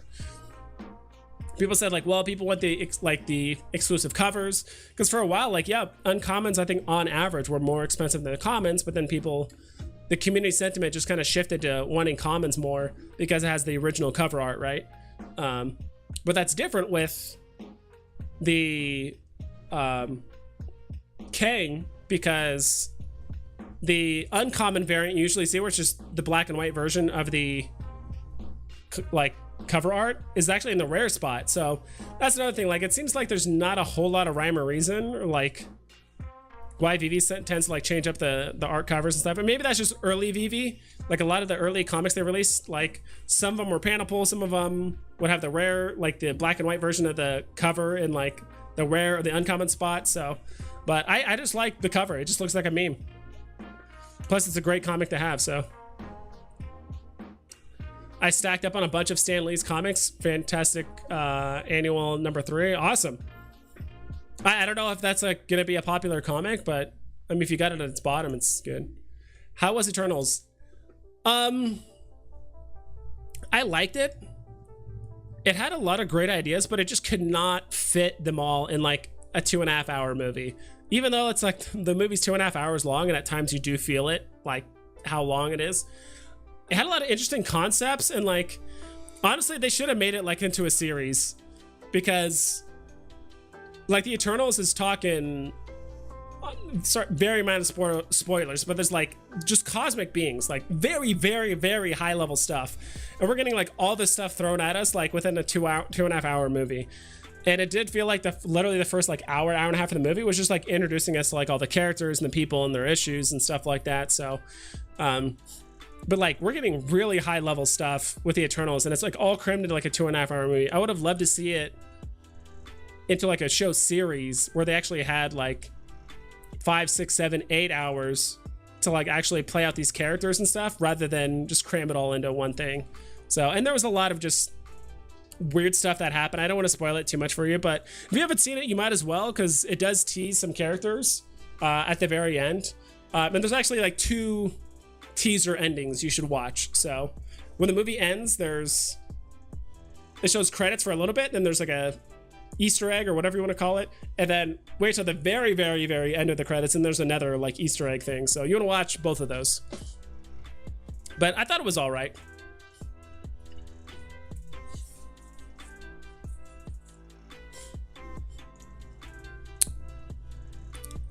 Food for thought. Stan Lee's not around anymore. Most comics, Stan Lee can have a lot of value long run. Oh yeah, for sure.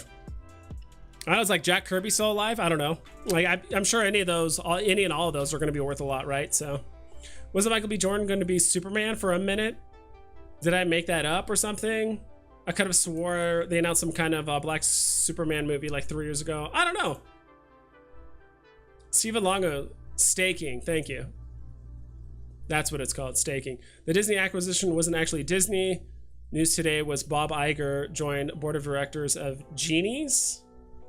They make avatars. Bob Iger, former CEO for Disney. Oh, interesting. Thanks for clearing that up, Story of 5. Melanie, how are you? How are you doing?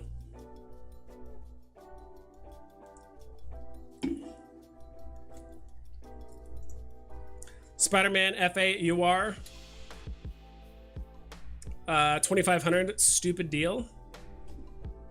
You are 2,500. Is it really that low? No way. Let me look at my phone. Let's get it live, because these charts are old. We're gonna do it live.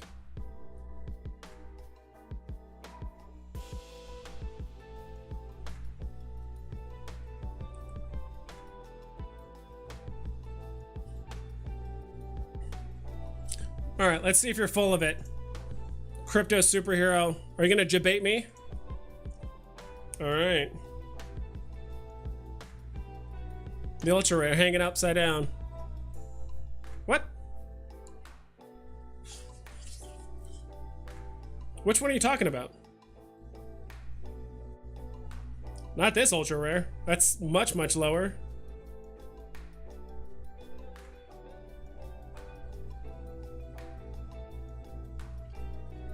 FAUR. I don't get it. You're not talking about the comic, are you? We don't have FA Spider-Man. You might be talking about Amazing Spider-Man #1? Is that it?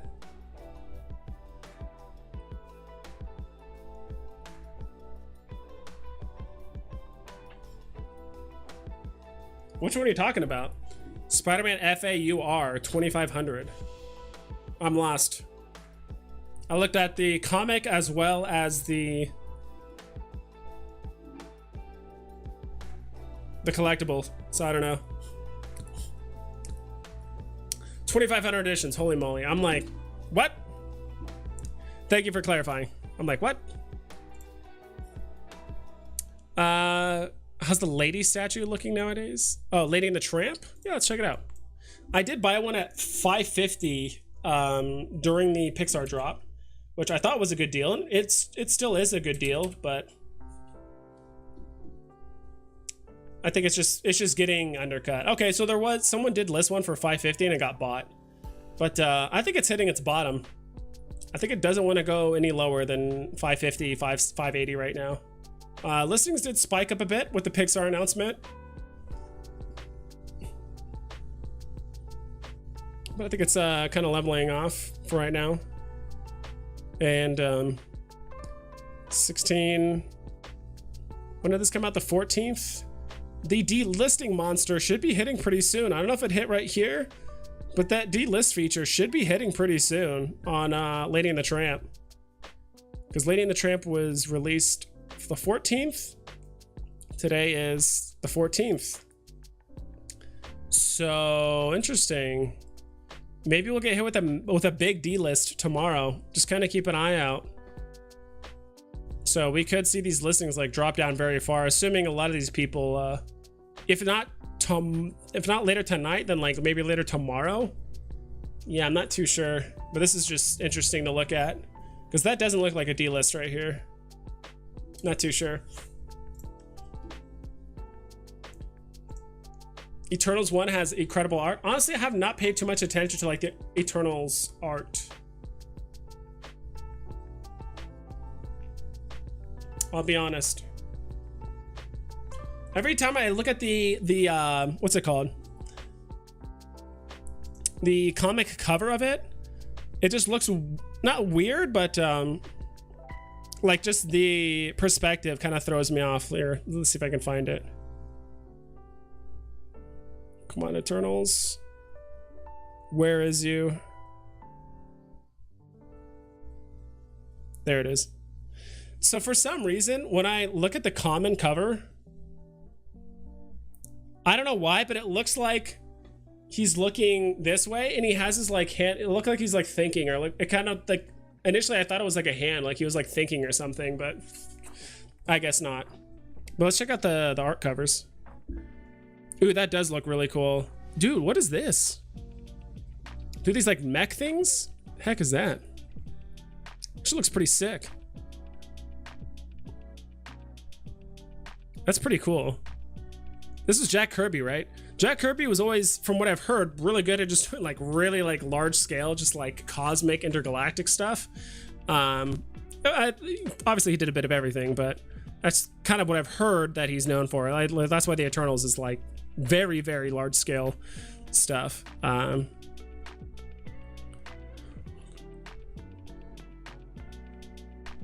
Yeah, it's funny because like none of these characters look like this in the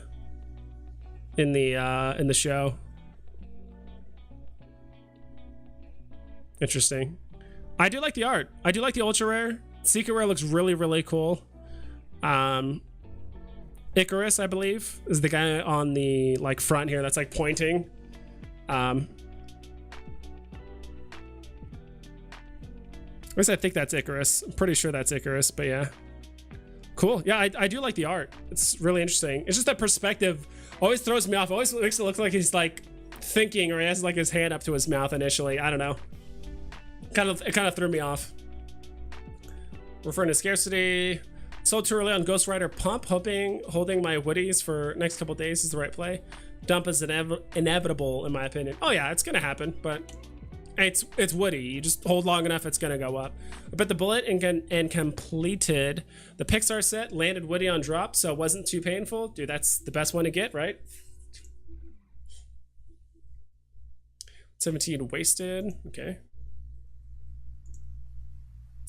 The scarcity in UR Comics is crazy. For example, Astonishing X-Men #1, only 34 left.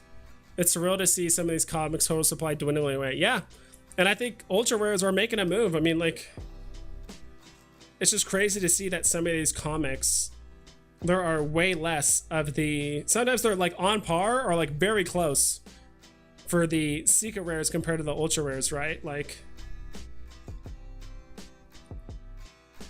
someone said, what was it? Fantastic Four Annual? Number 3. This is the one you were talking about earlier, Alex. This one? You said he stacked a bunch of these? Oh, this is the wedding one. Yeah, so I heard something interesting about this one, that that this is a comic that has like a lot of characters in it, like a lot. I don't think there's any first appearances, but like it's a great comic to like see all, like there's a lot of appearances in this comic. Characters: Doctor Doom, Mr. Fantastic, Thing, Watcher. I don't know why it just shows those, but I did hear some stuff about this comic, you know, and it's Valentine's Day comic and all that stuff, which is nice, but it does have a ton of appearances. I kind of like actually I do like the ultra rare, not ultra rare, but the uncommon looks kind of cool because it just highlights the Fantastic Four, because it's, I mean, that's the cover, right? Or like the,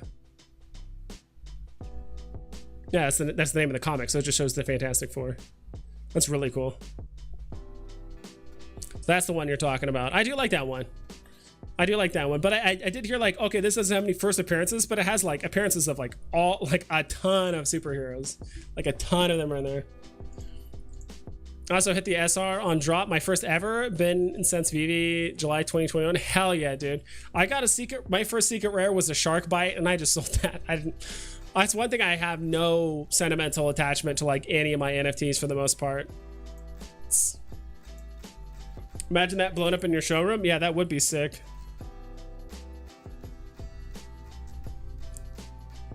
Hell yeah. Cool. Well, I'm gonna hang out for like 10 more minutes. We're actually in 4 minutes. It's gonna be top of the hour.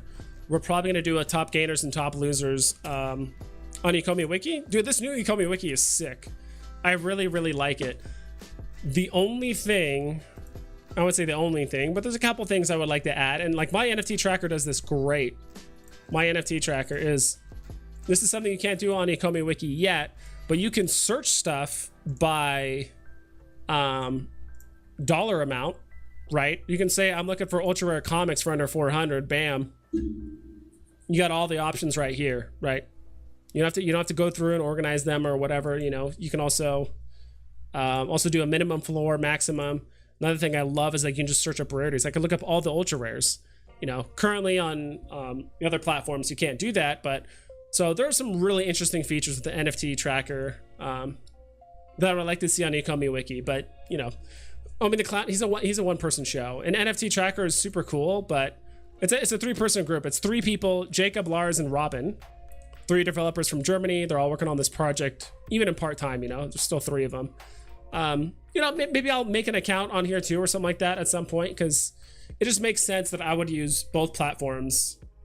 I'm sure eventually Omi the Clown is going to add these features, but even if they do, I'm sure there's just some things that are just a bit easier to show and tell on my NFT tracker versus ECOMIWIKI, and there's just some things that are better on ECOMIWIKI than my NFT tracker currently. So I think it's completely fine to use both platforms. Like, I'm not married to one or the other. I've just been using ECOMIWIKI more recently, so that's just kind of my take on it. So let's see. Maybe we'll just do some market sniping in the meantime. Just see if there's anything that's like ridiculously underpriced on the market in the meantime. Let's do this. Sorry, which scene is this? Capture 4. Let's go. So we're gonna do this. We're just gonna do this for like 3 minutes. Just kind of curious to see what we can find. Failure of control. Oof. I think it's already down to what? I think it's already down to half price almost. Let's see here. Let's check out the Cthulhu Gold Idol. 110. Okay, $10 undercut. Not bad. 75. Invisible Woman, dude. She's below box price. That's no bueno. You think Ron English will drop an airdrop for completing the Sunflower set in Montreal, Canada? Ron English is pretty well known here. Maybe. I don't know. I mean, I own the set, which is nice. So I own the set of both the poster and the double sunflowers. So it would be cool to get an airdrop. To be honest, if I got an airdrop, I would sell it immediately, and just if I really, really liked it, I would rebuy it. But so far, every single airdrop that's ever been, I don't know, dropped, the price just goes down immediately. You know, people start listing it and all that stuff. People also tend to just sell off the NFTs because it's already used up its utility, right? It got you the airdrop. Okay, what else is it good for at that point? But I think it's going to be a bit different. I would personally hold on to it just because I do like the sentiment overall of the drop itself. So Guernica is an incredible piece. It really is. It really is. I really, really, really, really like the art. That's why I got 5 of them, because like I said, I could totally just see some person buying these for their showroom. Like this is kind of like, I'm usually not too bullish on independent artists, but I could totally see an independent artist buying these and just putting them in their showroom, because it has so much good messaging on it. It's the first like humanitarian / like charity NFT on the platform. arguably its utility is to like help people, like it's saving lives in Ukraine, right? Like arguably that's the utility. Like we talk about utility of like, oh, discounts here, or like, you know, Disney Plus access or whatever, but like this is a bit different, right? And like I really like the art piece and like the detail on it. Like I could just totally see this, all the rich schmucks whatever, buying this piece up. So I bought all these. The 5 I bought were all basically priced anywhere between probably like 150 to 165, something like that. So I'm in the green for some of them. Others I'm like breaking even, but I'm just waiting. Like I'm not in a rush to like sell them or anything like that. I'm gonna dollar cost average probably 2 of them right off the bat. So I have 3 left, then sell 1 later, then sell 1 like way later. So if anyone wants URFA Spidey, mine's on floor, trying to rebuy Superman and Goofy. Hell yeah. Dax G, good call. I can't afford it, so I would have, but if I can't afford it.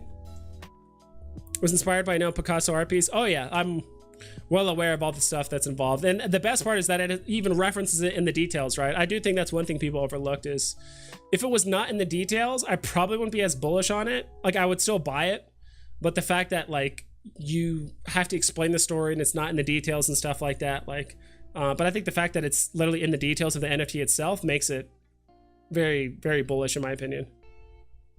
Okay, I don't want that. What's Storm at? Common Storm, 44 gems. All right.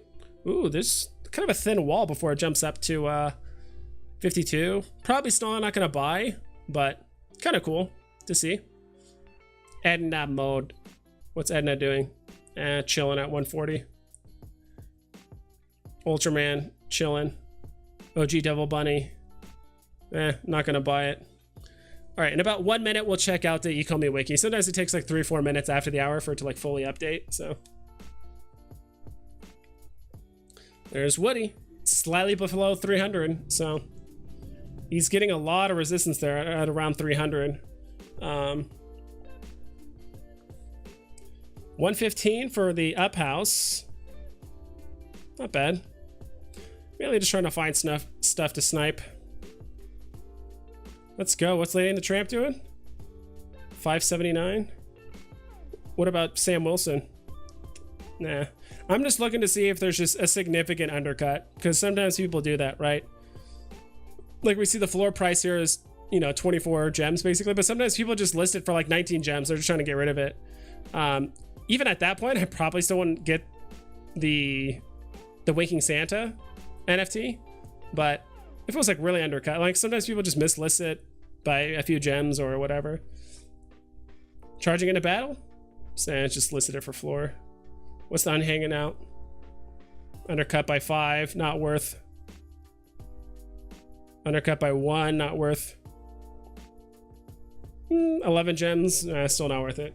Whatever. All right, let's go ahead and check out the ECOMIWIKI charts really quick before I hop off the strum. I appreciate you guys being here. I gotta close it again. You guys have been honestly awesome. I've been having tons of fun this stream. Getting more members, getting more people hanging out. A lot of new names that I haven't seen before, like Alex, Crypto Superhero. I think you've been here before. James 117. I'm sure there's some others that I've forgotten too, but like a lot of new names, which I love to see. MLG Princess, thank you for the $5. I appreciate it. Any questions for me? Anything? You seem like a whale on Vivi. MLG Princess, you gotta have at least what? Like 2-3 waltz maybe? Probably MLG Princess, but I like it. I like the little doggy. Very cute. Thank you so much for the super chat. You think market's gonna crash more? People thinking so with inflation and interest rates? Possibly. Honestly, yes. Like it's gonna keep going down. We're gonna see small pumps like this. You know, like literally right here, we're gonna see a small pump and then go back down. There's gonna be a lot of dead cats. There's gonna be some temporary pumps because of announcements or whatever. Like Rewind logo could get a big pump because the Rewind is going to be released at some point this month. Comics might get a pump because we might get comics in showrooms. Like we're just gonna have like random announcements or random like IP stuff that are going to drop, and then certain things are going to pump, and then go back down, right back to where they were, and we're just back into the trend, right? So I mean, that's why I try to take advantage of either when stuff is super low, or just buy the new stuff, you know, whether it's Pixar, Ghost Rider, whatever it is. Like, if you understand that it's going to do really well, then take advantage. So again, MLG the Princess, thanks again for the $5. The adventure balloons on the Pixar drop is so clean. Yeah, for anyone in interior design for events, planning, birthdays, etc., it's great to have. The picture and AR are gorgeous. Yeah, that's actually a really good point. You could actually use some of that stuff for work. Like, that's actually really smart. Using it for work, like kind of like make a space look funny, or like, you know, like you're trying to show off like a room and you're adding, you know, Mike Wazowski like dancing, or Edna Mode being like, I think that'd be really funny. Show a car like parked in like the driveway, you know, have what's it called? Lightning McQueen like parked in the driveway of the house, like facing outward, and like, oh, here's the house, like just for funny stuff. I don't know, but I like it. Thanks for the stream, and thank you again for the contest win. Yeah, we're gonna do more of them. Awesome channel. Thanks, MLG Princess. Yeah, Executive Speak, I do want to do more giveaways. I want to do some membership exclusive streams if we get more members on the channel like this. Like, I think early on I had, gosh, probably like 7 or 8 members on the channel at once, which is really, really awesome. So yeah, that's really cool. If I can get some more exclusive streams with you guys, and then we can kind of talk about stuff, including more emotes, because I think we're at the point now where we can actually get more emotes. Like I said, I think we can get 7 now, I think, depending on how many people are here. So there's the emotes again. So real quick, we'll do top gains on the hour. So top gainers on the hour. That doesn't look right. Okay, for some reason Jay Lee is just stuck at the list, but that's fine. That's fine. You guys can see all this, right? And thanks for stopping by, Executive Speak.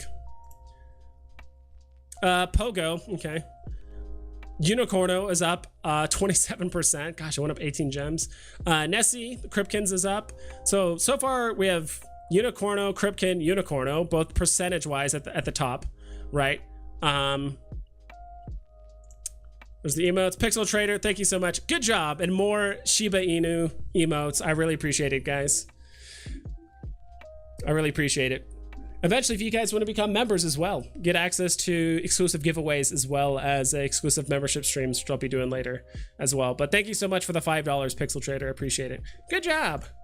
Muka on here as well. So that's up 20%. Zombie Captain America is up 18%. So it seems like a lot of the quote-unquote lower tier NFTs are getting, you know, pumped quite a bit, but just because they don't need to move a lot in order to get a big, you know, percent increase, right? Like seriously moved $3 and it moved up 20% just because it's so inexpensive. That's just how it works. So Deadpool Ugly Sweater is up $12, so it's 17%. Santa Comes Down the Chimney, $100. Cthulhu, Marvel Mighties, Zombie Hunter Spider-Man finally moving. Gosh, was this at like 100 at one point, or like 110? I guess it was for a small period of time. Battle mode. I'm so glad I got rid of my battle mode like Voltron. I think I sold mine for like $650 like a month and a half ago or something. I'm so glad I got rid of this. I remember getting the whole set thinking it's really cool, and it is, like, don't get me wrong, but I sold this for $650. Was it $650? Maybe it was like $615. I just remember there was a 6 and a 5, so it was probably $615 on the way down here. Yeah, God, thank God I sold that. I think that's it for top gainers. So far, we're not seeing a lot of, like, we're not seeing Spider-Man, we're not seeing Disney. We're just seeing a lot of, like, we're seeing some Marvel, but mostly, we know Marvel Might. It's actually, we're getting a decent amount of Marvel, but let's go ahead and take a quick look at the top losers. Once we finish the top losers, we're gonna hop off the stream. So again, thank you guys for stopping by. What do you know? 007 at the top, down 15%. Fat Breakfast down 15%. Alligator Loki Secret Rare down 200 gems, so down to 1500. Stellina, Cleopatra House of Cards. I think that one got pumped a lot recently. Deadpool Ultra rare down to 330. Interesting. I don't think that's its all-time low. I could have sworn it actually hit like 280 at one point. Oof. 260. 265 is its all-time low. Well, technically 225, I guess, or whatever. But that was really early on the app. Dick Sprang Joker just going low. I bought a Dick Sprang for 800 gems like 2 months ago, and I'm still holding it. It's down like 60%. It's down like 60 or 55%, and I'm still holding it, so I'm not going anywhere with it. I'm hurting just like you guys are. I'm just hurting. But yeah. All right, that's it for the top losers. It's mostly, as you can see, independent artists, posters, more posters.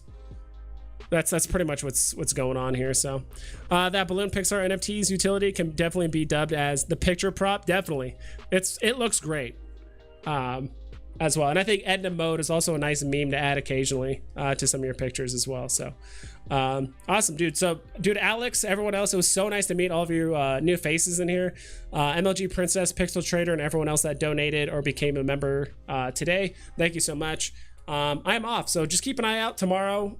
There's no drop, but I will be working on a video probably talking about Master Collector points and kind of, not that I'm bearish on it, but just kind of my perspective on it personally. Kind of like a more realistic perspective. I guess just my opinion. And then, yeah, probably do a stream tomorrow as well. I do need to come up with like an actual hard and fast schedule. It's just kind of hard to determine it when there is a lot of streamers, to be honest. Like there's Rob stuff, and there's Dino, and then there's Randy Chavez. Like all those people stream like every day at slightly different times, so it's kind of hard to find a time to like squeeze in between all of them. But we'll see going forward. So again, thank you guys so much. Please double and triple check all of your listings so you don't screw yourself over, and I'll catch you guys next time. Be safe.